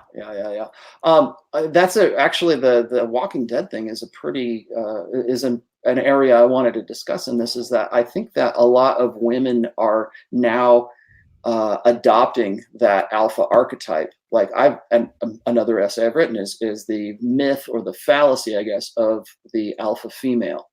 In that there's a lot, and you will see this all the time coming from the usual suspects. What is it, Miami attorney girl or our favorite Dr. Babe will say, "Oh, I can't find a man because I'm too much of an alpha female, and guys are intimidated by alpha females, and therefore, oh, woe is me. I guess I need to learn to feminine it up a little bit so these guys will actually want me." Like that's making your necessity a virtue. That Miami lawyer girl's married to some fucking dork. You know that, right? Have you seen pictures of that guy? I know. I've locked horns with her so many times. That's why she's pining for Tate, again, whenever I go head to head with her, it's always a battle of brands, because she knows that anytime I say something about like something that she said, same thing really with Dr. Babe too, is anytime I have a disagreement with her, she takes it as an attack on her brand, which probably she should. What brand? Brand of being a ratchet? Brand of not, no brand.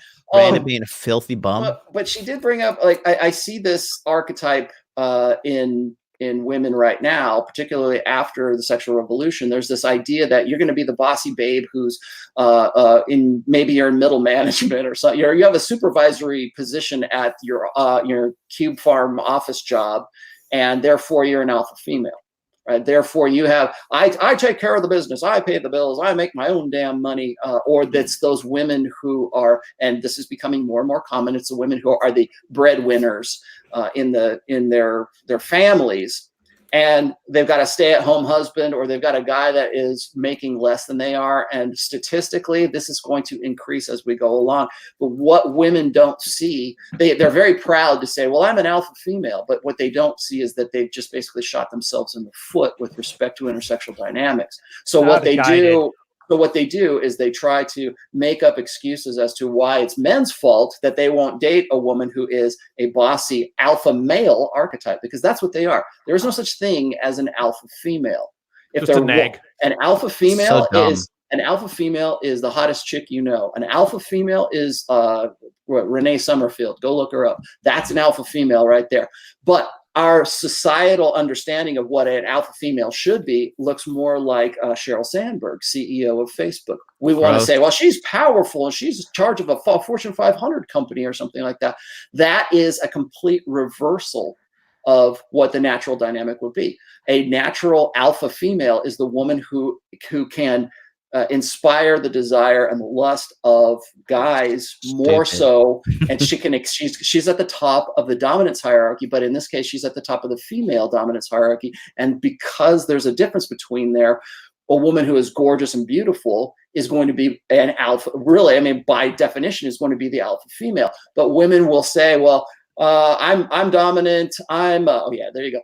I'm dominant. Yeah. I'm in charge of the marketing department, or I run HR. Yeah. Renee Summerfield, by the way, she has like as close to like the perfect body for a guy like me that can be. But she was the girl who was the model for the Protein World advertisements that got like tore down in the UK. In the UK, the big yellow one. Yeah, She's Beachbody ready.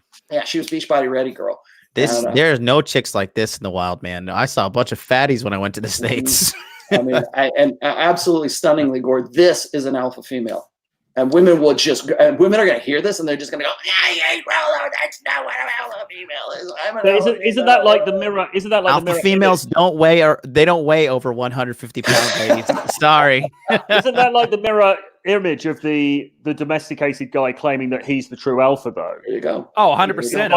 They seem to understand masculinity as well as that like beta male kind of guy does. Right. So and that's another and wow, we're getting really deep here. That's one of the reasons why we want to the village and mainstream society wants to encourage the idea that gender is a social construct. Everything is social constructionism. Everything is blank slate. So we go, okay, well, that beta male guy, that guy who's really in touch with his feelings, the guy who's like breastfeeding the baby or thinks he is, or that guy, or we kind of like, why do we get that visceral revulsion when we see a guy acting or behaving in a stereotypically female kind of way, like breastfeeding? We make up these little inventions so a guy can I can enjoy breastfeeding. It's like this fake tit that like is full of milk that they can actually do that, right? Like that's real. I thought that was a joke. But in some way, that is supposed to make that guy more alpha than like the guy who's ripped and cut, or the what is it, the dad bod thing. Like, well, dad bods, man, and women love that. That's now the alpha male is the dad bod. No, it's not, dumbass. It's meant to like make you think that so you feel better about yourself. Notice though, they didn't even get dad bod right. They said dad bod was John Hamm. Yeah. Good Lord. It's not Seth Rogen. Not Bob Saget Seth Rogen. Yeah. Oh my God. Well, so that's why though. We want to part of this role reversal, part of the masculinization of women and the feminization of men is a result of wanting to feel good or wanting to change the definition. Because if we can make a man be anything or make a woman be anything, from a blank slate, egalitarian, equalist perspective, it doesn't matter what you do. You're the alpha guy. So we want to say that this is the pinnacle or this is the apex of a guy being alpha, but he's actually acting in a way that's very, very feminine. And so guys pick up on that. And this is endemic, I think, of like blue pill thinking, is that the more I identify with women, the more I identify with the female, the more I act like a female, the more I embrace the whatever female is correct, the more I do that, the better, the more alpha I am, right? The more people are going to think that I'm a strong or I'm vulnerable. Like, this is where I lock horns with Mark Manson all the time. It's like, oh, your vulnerability is great. You should be more vulnerable. No, you shouldn't, dumbass. Shut up, dumbass.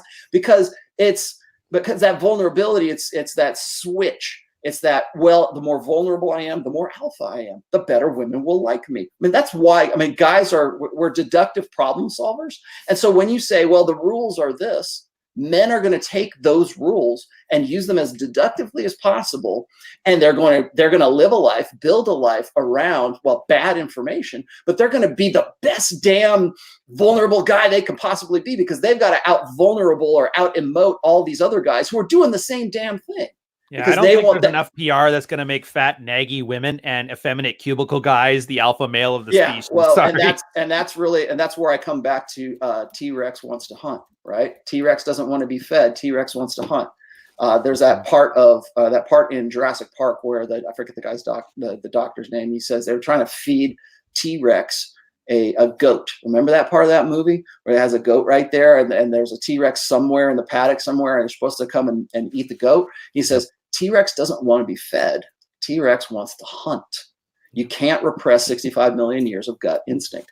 That is why blank slate equalism, egalitarianism, all of this, let's switch our genders. Let's make 68 different genders. Let's call it all about social constructionism. Your genders are just an imagining, all that stuff. It has nothing to do with the real natural world. All of that's going to fail, and it's going to fail in a catastrophe. Because T-Rex wants to hunt. You can't undo those gut instincts of, well, for human beings, 100,000 years of evolution that's put us where we are today. And the more we ignore that, and the more we ignore the natural side of like alpha or the natural side of femininity or whatever, the more we ignore that, the worse off we're going to be. And we're already seeing that happen, in a societal sense. But the reason why we have a show right now is because that's what's happening right now.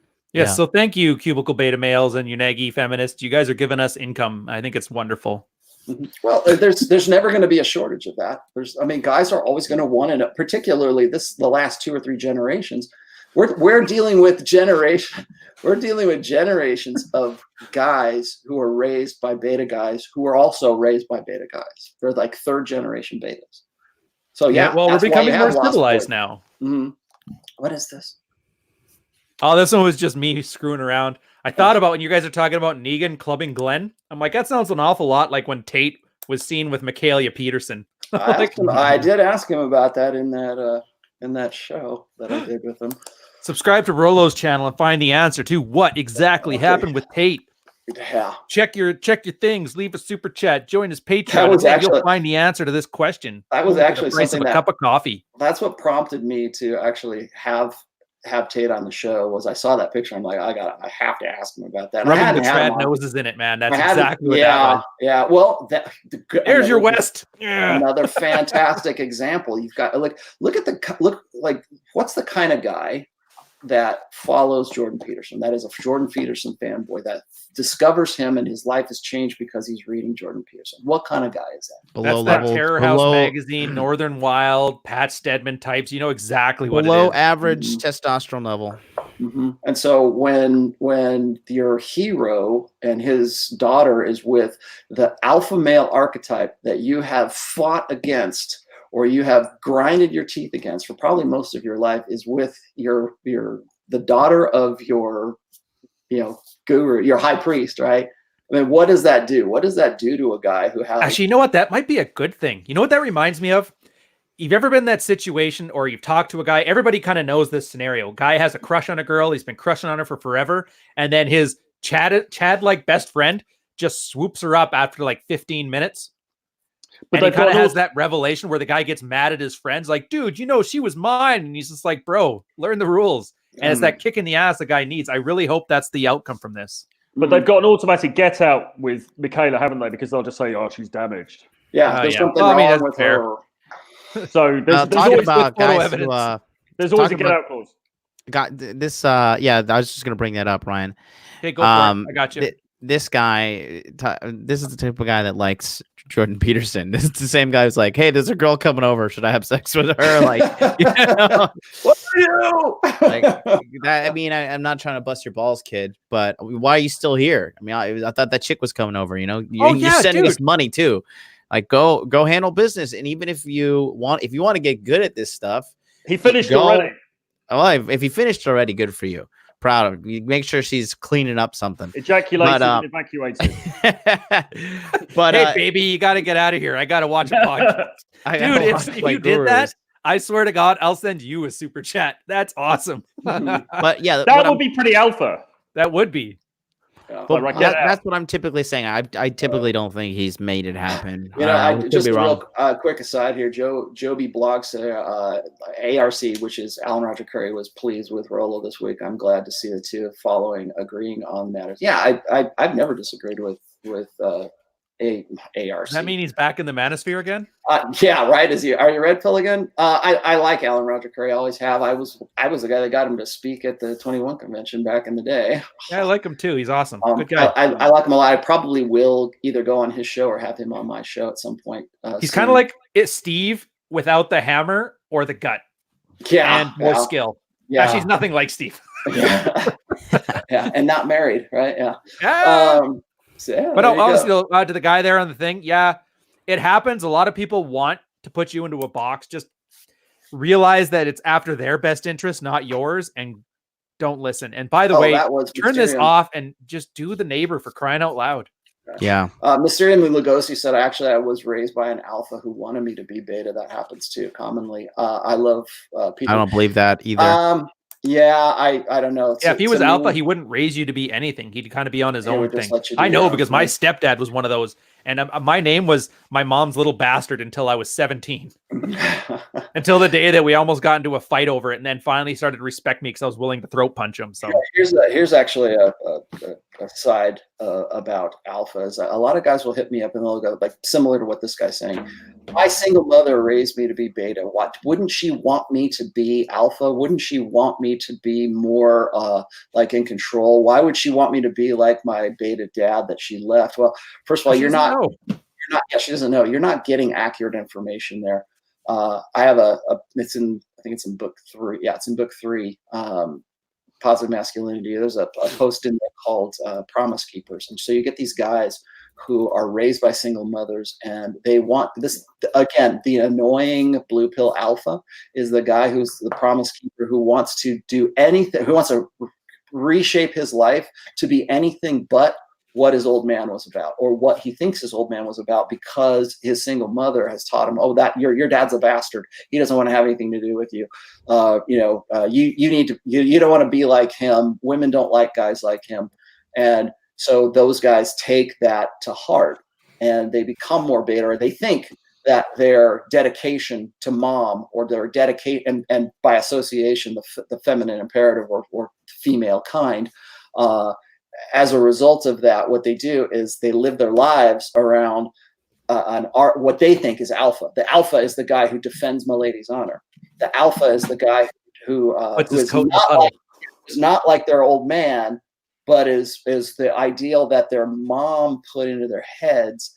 And then they get into a lot of trouble later on because they'll get with the girl, they'll get manipulated. Those guys are easy marks for women who know how to manipulate them. There's I would say, I won't say all women, but I would say most women understand you instinctually where you kind of fit on that sociosexual dominance hierarchy. They know a guy who is alpha when they see him, when they see that social proof, when they see that pre-selection, when they see what you look like, what you sound like, what you're doing, are you focused on yourself? There's all the, remember, women are really good at communication. They're good at sub-communication. They, like within seeing you, they kind of put you on that scale. Maybe you can, like game, of course, will allow you to sort of modify that, but there's this kind of understanding. It's instinctual. It's something that they know automatically. And if a woman, depending on what stage of maturity a woman's at or what her degree of necessity is, if she sees you and you are this blue pill alpha, she knows you're like subscribing to this Disney idea of what masculinity is.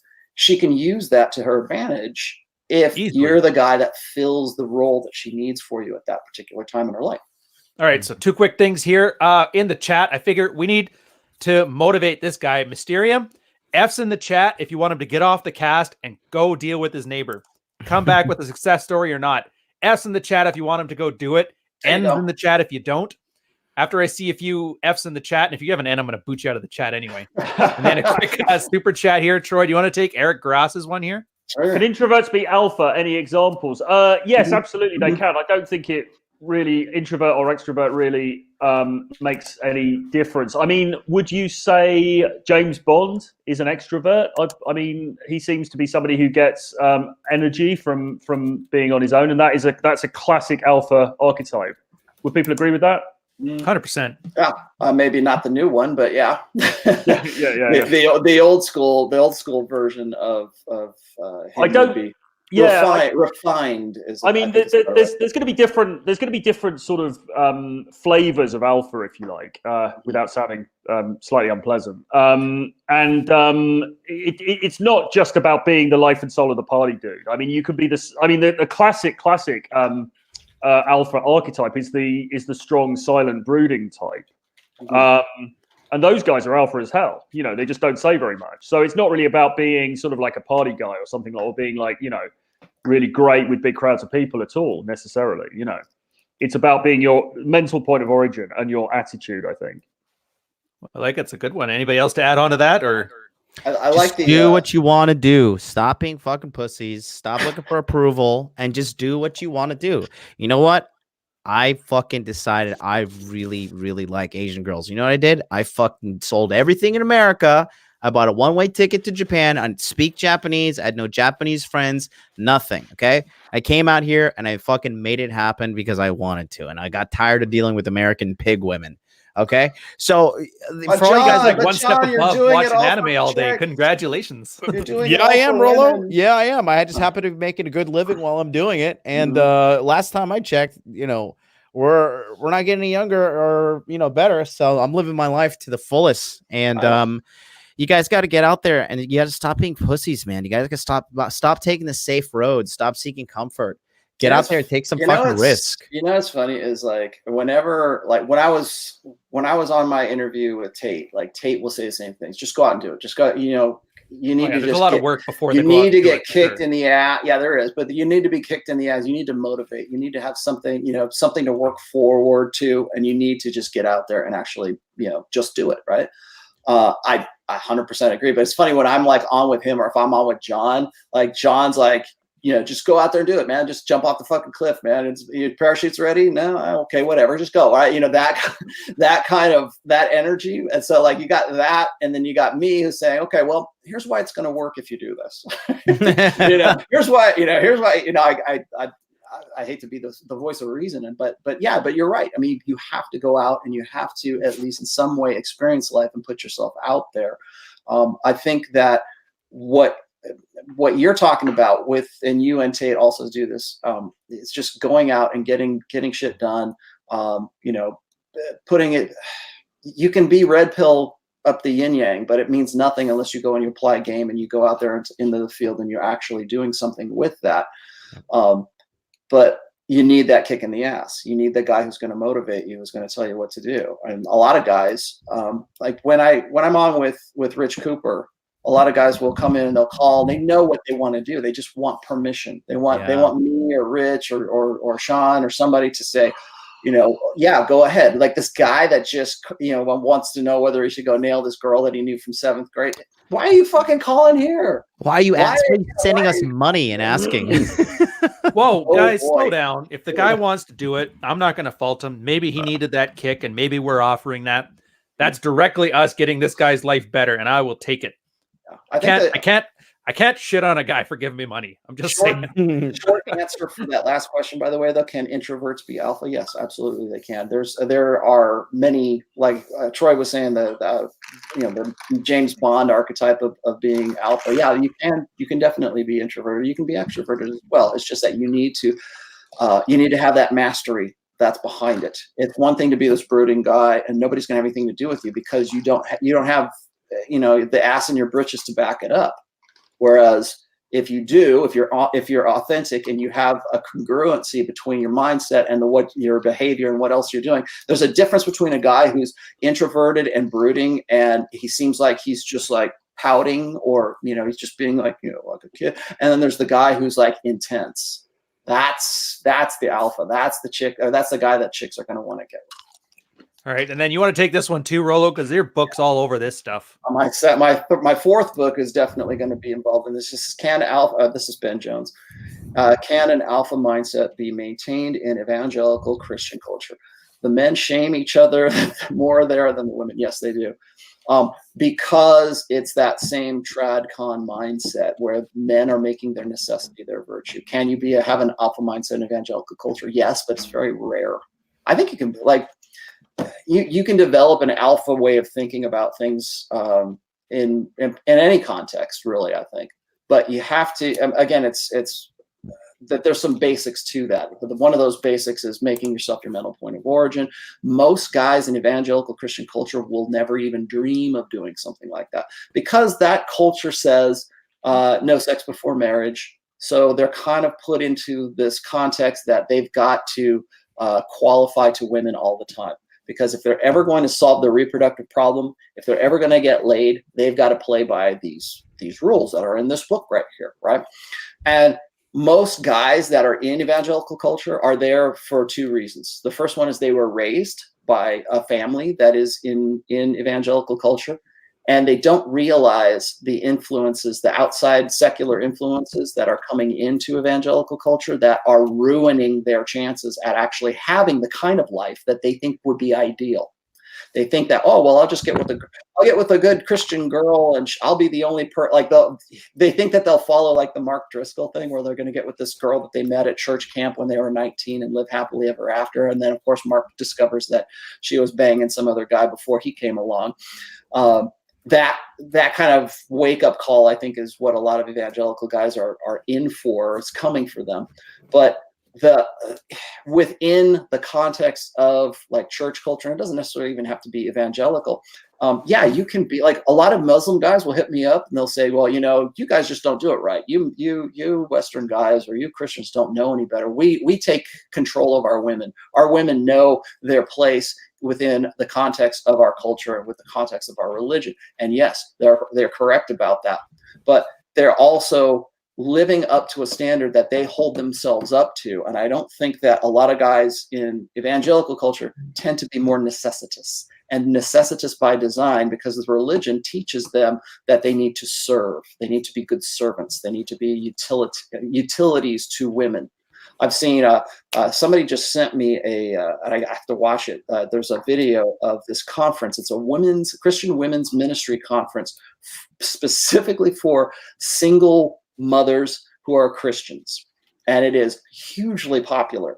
And I'm glad I'm on the first round of edits right now, so that I can sort of incorporate this in, or like use some of this information that I'm getting from this. But the fact that even exists, do you think that exists in like Muslim countries or even in Jewish countries? I mean, maybe, but there's not like that level of commercialization like there is in the evangelical culture. But can you be alpha as an evangelical Christian? Yeah, I think you can, but you have to take it upon yourself and live that lifestyle and become self-important and put yourself first. Otherwise, you're going to be playing catch up and qualifying to Christian women your entire life, because they're being taught that they are like the crowning glory of God. Like they're the next step down from God, and then there comes you, and then comes the kids. That's where that culture is going right now. And unless you insist on being the one that is above her, that's because that's basically a dominance hierarchy. If you insist on being the one that is above her, then yeah, you can't. All right, who wants to take this one? I think, John, you had the best answer to it so far. A little dismissive of the audience, but whatever. No. Do red pill betas exist? So yeah, that's the majority of the people in the audience right now. Not to dig on you guys, but I mean, look, I've been going pretty heavy and hardcore with this coaching and stuff since I launched my live stream show on January 21st this year. And I just went back to America this past weekend for Hot Dude Con Phoenix and a business convention I was attending. And just a quick overall survey of the land. And that's actually what I'm going to be talking about today on Dude Party, which is going to be after this show on my channel. We're going to be talking about dating in America. And just going back and just seeing everything. One thing is in America more so than other places is most guys, 90% of guys have no game, absolute 0% game. Either that or they're absolutely terrified to make an approach. Secondly is I just can't believe how much there is a lack of femininity that I noticed in American chicks. That's just an aside that I just wanted to mention. Everything's really upside down in the States. I honestly, when I got back to Japan, I was like, fuck, I'm so happy. Everything's normal here. Like men are men, women are women. It's so weird just to see what's going on right now. So I can understand why a lot of guys, like Rollo was mentioning earlier, I can understand from a producer side of things, a content producer, why these guys want a step-by-step, like hold my hand kind of teaching style as to what they need to do exactly. Because it's confusing times. Like, you know, it's like I went back and I saw like all these transgender people and all this stuff. And I was like, that doesn't happen over here in Asia. And we can go down a whole other rabbit hole with that. But it was just very interesting to see how confusing it could be for men who don't know shit or who are like don't have a strong masculine father figure in the household. I can understand why they get confused and why they're asking for what they are asking for. Well, I was thinking too for the red pill betas, and I'm assuming by beta he means like the unattractive guys, so like Omega.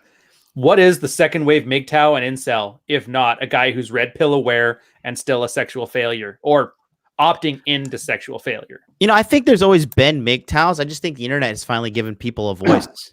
They gave him an identity and a brand. Oh yeah, they meet up and have their doll meetings and all that shit together now. Like that couldn't happen in the fucking 70s. You just had to live in your weirdness by yourself. I would argue that they've always been there. I think that it's more intense. Like when I talk about like the globalization, right? Globalization is happening not just in economics, but it's in the sexual marketplace and just our social marketplace as well. Those guys have always been there, but back in the day, before we had the internet, before we had the awareness that we do of these guys, those guys would have been, only the worst of the worst wouldn't have, but most of those guys would have been forced into situations where they had to learn to be social, how to become more, how to read people, to understand subcommunication. And it would have been socially enforced. Like their dad would smack them upside the head if they said something rude or. Right. So like even the guy who we would consider like very much like a spurg or a guy who's like a loser or the guy who's just kind of like, you know, down on it. He's the stereotypical guy that we would say is like the guy in high school who's just sort of like walking with his head down. He's like, maybe he's in a goth or something, you know, that kind of stuff. Pat Stedman. I'll never not laugh. Or he's sort of like that gamer archetype, like the guy who's just like all he wants to do is play D&D all the time and he just wants to be with his friends. He just wants to go, you know, and he socially isolates himself. Back in the day, that was really hard. It was harder for that guy to maintain that than it is now, because now those guys still exist, but they are more intensified because now we have buffers like the internet. I've said this before, is I think that we're looking at a generation of guys. The reason why they're confused about what's alpha and what's beta is because they're being socialized and acculturated behind a screen. In a chat window. That's how they become socialized. That's how they understand how people are, is by seeing text on the screen right now, as opposed to being in live in real time and talking to somebody and then learning how to socially adjust and stuff. So they don't have the opportunities to socially adjust. Yes, there are definitely red pill betas right now. In fact, I would argue this. I would say that there are more red pill beta guys than there are blue pill alpha guys. For sure. Definitely. I think the internet is, look at this, mainstream media or mainstream culture. Now you can say Chad and they know exactly what you're talking about. That's like literally, that's the alpha. That's the guy. Intel, yeah. That's a huge thing on Twitch. You know that, Rollo? Chad, calling somebody Chad is huge on Twitch. It's like used daily. Well, every time I get Twitter brigaded, like sometimes I'll throw something out there or I'll comment on like some some story, and maybe it's a blue check story, and I'll put some like red pill, pithy red pill wisdom on that. I'll get brigaded by all these people who are from like not from the manosphere, like the outside world. And so I've got like 100. You're an incel. You're an incel. Oh boy, guess it sucks to be. Imagine being this much of an incel. Who hurt you? Like that kind of stuff. I guarantee you all those dudes are not having sex who are calling you an incel. Yeah, exactly. Incel is now in popular culture, and dude, it's a marketing thing. That's how the Joker made $1 billion. Was with the incel marketing campaign. Great movie though. It's funny to me because it's like these like quote unquote normies know what an incel is right now, and they have they think they know what an incel is. It's that guy who you can't get laid. It was just in what was it? It was at TPAC. Like there was the conservative. It was like I want to say it's an event or something. Was it TPAC or T something? But anyways, somebody I forget who it was. There was a woman that was on the stage, and she was asked some questions she didn't have an answer for, and her snapback was, "How does it feel to be a guy who can't get laid? How does it feel to be an incel?" I was like, damn, this is like completely out of the manosphere, completely out of any circle that I'm in. And you got this girl who's calling a guy an incel. Awareness is spreading, man. I'm telling you, there's going to be more. Listen, what is the red pill at the end of the day? Red pill is understanding the truth, right? That's like pretty much the moniker we use, right? And internet is just connecting people and informing people at an alarming rate. That's, a big thing that they don't talk about, why university enrollment is dropping, is because the internet is just you can go to YouTube University. You can go learn from some Indian guy, made some video, like whatever problem you have on the internet. I guarantee there's some Indian guy with a solution to it, because, that's just the power of the internet. And the internet is quickly, like, look at this. For example, I mean, Rollo, Tro, you guys are more enlightened to an area of life when there was no internet. Think about the Jeffrey Epstein situation. Okay, let's talk about, because Jeffrey Epstein didn't kill himself. Think about how that situation happened and how the internet brought it back to life with memes. Because I think this is an indicator of like people being well connected, internet information traveling at literally light speed, and more and more truth is spreading. And like, look, there were more videos of like, it's really popular on World Stars, like man catches wife cheating or whatever. Like this whole illusion that a lot of these chicks had put over the eyes of your typical blue pill guy are slowly but surely being removed. So I think more and more red pill knowledge is definitely going to be spread, in my opinion. And it's a good thing. Yeah. Quick thing here to the super chat here, worrying about getting kicked off of YouTube. I'm assuming you're talking about the new issues. Luckily enough, that kind of doesn't affect us, because their issue was about child-friendly stuff. They had that. This FTC guy's been cheeky in the fucking chat the whole time. Is he? Wow, that's good. Yeah, we'll worry about that when it comes. But right now, we don't have kid-friendly content, so none of that stuff really applies to us. So it's just business as usual. But thank you for the super chat. Thank you for being cheeky. And if we get kicked off of YouTube, I don't know. We'll follow us on Twitter. We'll let you know. BitChute. BitChute. D-Live. That's where I'm going. Yeah, D-Live. I mean, they're not. We're just. It's just like insurgency. Even if we do, we'll just pop up somewhere else. Everybody who means to find us will find us. Pornhub, man. I'm telling you, guys are making like ammunition and weapon armor smithing stuff on there because it's all free speech. So I'm like, I bet you, if YouTube goes down, Pornhub might pick that up and make like a non-Pornhub. Well, we could do the show on Pornhub. That'd be awesome. Yeah, dude, go on there now. There's guys that are doing like ammo smithing and like weapon smithing on there. That's the only place they don't get kicked off. Well, I'm sure we will find. And it's perfect because the audience doesn't even have to switch platforms anymore. So I just to sort of put an ending on this whole thing is like, I think it's important for guys to understand that alpha is a state of mind. It's not a demographic. Yes. You can be a criminal and be an alpha, and you can be a leader of men and be alpha. You can be an introvert and be alpha. You can be an extrovert. People say, well, that doesn't mean anything. That alpha is just whatever you want it to be. No, there are parts of alpha that are unique, there are aspects that define a guy. Sometimes those things are contextual. Sometimes those are global. I think that as we get into a global sexual marketplace, as this become like we're on the cusp of the global sexual marketplace right now. I have a lot of guys, a lot of Asian guys will say, I'm doomed, man. No woman wants to have sex with me, or Indian guys. I can't get the hot blonde with the big tits I really want, They see what I mean? They don't even want to get laid. They want status. Yeah, they want to be, well, it's either that or that's the only thing that will do is like a sexual experience with Pamela Anderson is the ideal for them. And I think that is a result of the globalized sexual marketplace. Is that ideal? That what was it? Dr. Warren Farrell calls it the genetic celebrity, right? It's the girl who is like the ideal, who represents to you the ideal sexual experience, like the hot girl with the perfect ass, the big boobs, the blonde hair, the blue eyes, whatever, the Hitler master race crap, right? That right there represents your ideal of a good sexual experience. Now, most guys aren't going to get to that, but the reason that you have that as your genetic celebrity is because of the global sexual marketplace. Because, like, what was it? Tate was saying this as well. Is like you can go into a lot of guys think, well, I'm going to go to Estonia or I'm going to go into Eastern Europe and it's easier to find a feminine girl there, or I'm going to go to Japan, or I'm going to go to the Philippines. Yeah, is that working out for Roosh? Yeah, exactly. It's like you still have to have game. Alpha is still a universal thing. Like women in Estonia are looking for the same things that women in the Philippines are looking for. It's contextual, but those that underlying characteristic, that mindset, that making yourself your mental point of origin, which I keep coming back to because I think that's the most important aspect of it. But having those, to embracing conventional masculinity, those are the kinds of like universal things that women are going to look at in a man and say, that guy is at the top of the dominance hierarchy. That guy is what I would say is alpha. So like guys in the black pill will go and say, well, Asian men are doomed. The Asian race is going to die out because Asian women don't have anything.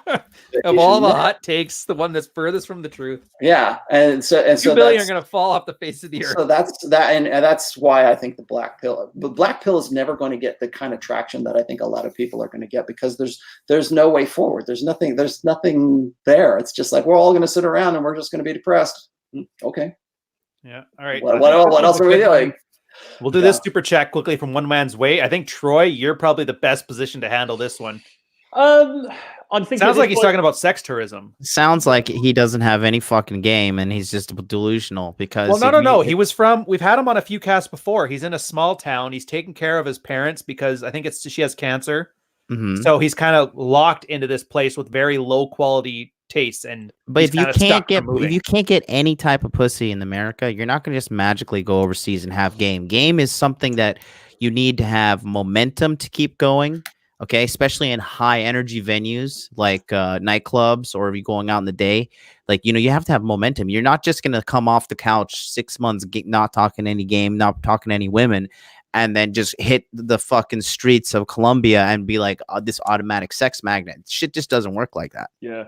The camera was on me when John was talking, but I agreed. I could have been speaking because I agree with what he said. I mean, it's sort of like, if you want to do big town in America and then go on holiday and do game, if that's the way you want to organize your life, then there's nothing particularly wrong with that. But John's absolutely right. You need momentum in order to be successful with game, and you're not going to get momentum by having long periods of time in the States doing nothing and then just rocking up in a foreign city and expecting to be sort of like Tate level pimp. It's just not going to happen like that. Fair enough.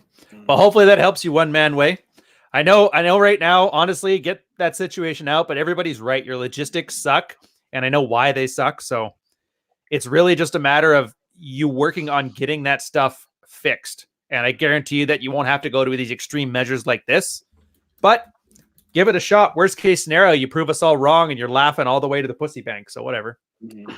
Hey, one other thing here is a lot of guys ask me, I'm looking at my list of questions here for alpha. A lot of guys ask me this, is there such a thing as a natural alpha? Like a guy who's a natural.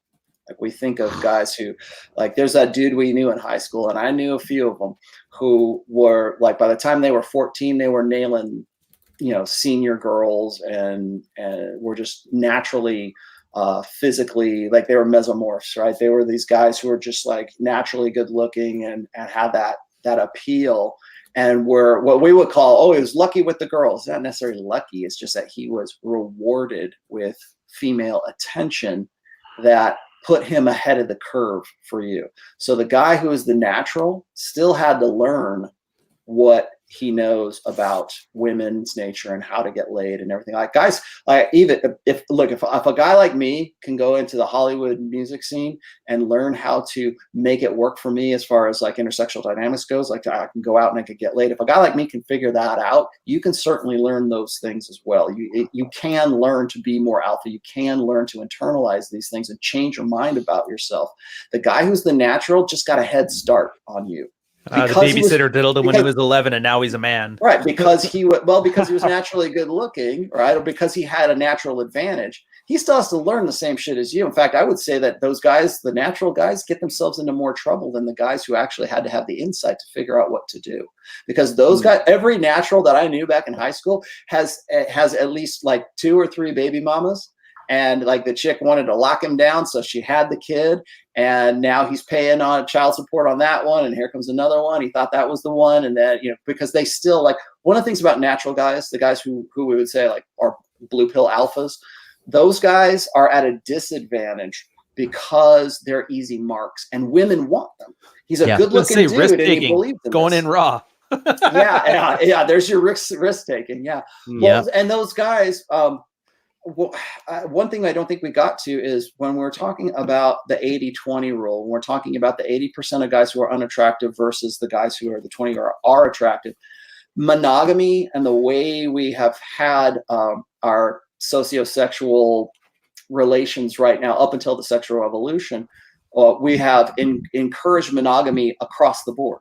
So whether it's Christianity or even to an extent, Islam. I know you can have 4 wives in Islam, but it tops out after a while, right? There's only so many you're supposed to have, I guess. Well, the first wife has to approve of the other ones too. So yeah, but we tend to frown, at least for the last few hundred years, we tend to frown on polygamy, or we tend to frown. Jordan Peterson calls it socially enforced monogamy. Why is that? Well, it's because it benefits the most amount of men. It benefits the 80% of betas, because if those top 20% alpha guys are only getting with one girl because they're only supposed to get with one girl, that means there's more for us. There's more left for us blue pill guys, so we can get. There's someone for everyone. Why do you think commies? Pussy commies. Is that why they call them pinkos? There's a reason why we believe in the soulmate myth, or there's one perfect girl out there for you. Because that's true alpha. That's true alpha. Wifing her up for life is true alpha. Yeah, well, that's what we teach. That's what we teach the natural alphas. We teach them it's only socially acceptable, it's only religiously acceptable for you to get with one woman. Why? Because it has the effect of keeping you I guess stabilizing the sexual marketplace. Because if you can convince those 20% of alphas to just stick with one girl, that means there's more girls left for the betas. And so yeah, how do you get the natural who believes in the blue pill shit? That's how you get it, because he's taught from Disney, or he's taught from his beta friends, or he's taught from church, or he's taught from his single mother, or he's taught from all these things to only focus on one woman, to only follow that socially enforced monogamy as a buffer to keep him in line, to keep him in check. Because if not, he's going to go nail all these girls that you want to have sex with anyways. But all of that I just described is all going to shit right now, because women themselves are destroying monogamy. They're the ones that are saying, you know what, we can have the best of beta provisioning without the betas. So we want to have the alphas, and that's why you get players. That's why you get a guy like Andrew Tate, who can go and nail chicks and feels no remorse, and it's not even an afterthought for him to think about being monogamous. Because why? It's always worked for him. Women have rewarded him with attention. Other guys have rewarded him with money. What's his motivation? What's the incentive to do anything different? What's in it for me? Because the sociosexual structure is changing, and it's women that are changing, and it's not men that are changing. All right. Well, I guess we can put a bow on this one. Call it in. You got Dude Party coming up pretty soon, don't you, John? There you go. Dude Party, my channel. 3 p.m. Eastern Standard Time, going live here in 12 minutes. We're going to talk about dating in America and what happened at Hot Dude Con and why it's very important for you to actually physically meet up with like-minded men. So we're going to talk about all that. Corey's coming on, Abu American, myself. I think Drew Bay's going to come on. You guys are welcome to come on. And it's going to be a solid show. A lot of people have been messaging me, asking me, like, when's Dude Party coming back? Dude Party will be on every Saturday until the end of the year. So get your ass in there and let's have a good old time. Sounds good. What about you, Troy? As always, follow me on Twitter, which is my handle is @RenegadePlayboy. Although, having said that, I didn't really post anything on there last week, and I may have this week off as well because I'm just taking a little bit of a digital detox. But in general, follow me on Twitter for all updates. Go to my YouTube channel; you can follow me there as well. And when you go onto Twitter, you'll see adverts for my book collection, which is called Renegade Dating Blueprint. It's just $39 at the moment for 10 books about dating game, the sexual marketplace, and all of that good stuff. So make sure you get on board with that. Sweet. All right, Rollo, take us out. All right. I am going to be on my channel tomorrow with Pat Campbell. Once again, we'll be doing the Rational Male 101. I don't know what we've done. We're like, we always throw out like 2 or 3 different topics and we can't decide on them until like tomorrow morning. But do show up. It's 4:30 p.m. Eastern time. So that'll be going for a couple hours. Check that out. I'm still doing my shows on Wednesdays, which is just me, Rollo Solo. I might be doing Religion and the Red Pill on Wednesday. I just did some, if you haven't seen them yet, please go check out the interview I did with Josh Fluke and then also Andrew Tate. I'm starting to get some pretty decent interviews. I'm considering doing an interview of Abu American, if anybody knows who he is from. He's going to be on Dude Party. He's the real deal. Good dude. And I'm gonna be talking to him on Religion and the Red Pill at some point once we sort of nail down a date. And then, of course, always on Fridays at, now 11 a.m. Eastern, I am on Pat Campbell's show in Tulsa, Oklahoma. That is a terrestrial radio show, but you can also listen to it live on the internet, or you can pick it up later if you live in a different country and they won't let you listen to American radio. So check all that good stuff out. I have a new post up on The Rational Male. If you haven't read it yet, it's called Unconscious Contempt. I was talking about how, in fact, I wouldn't mind doing a show about this, but I was talking about how wives and girlfriends have sort of an unconscious contempt for guys that they know that they're stuck with, like the beta male guys that they're stuck with. And so that how that manifests sort of as funny jokes, but not so funny jokes. So have a read of that. I might be talking about that in the future on a show at some point. That as the traffic on that's actually starting to take off. So check those things out. I'm still working on book 4.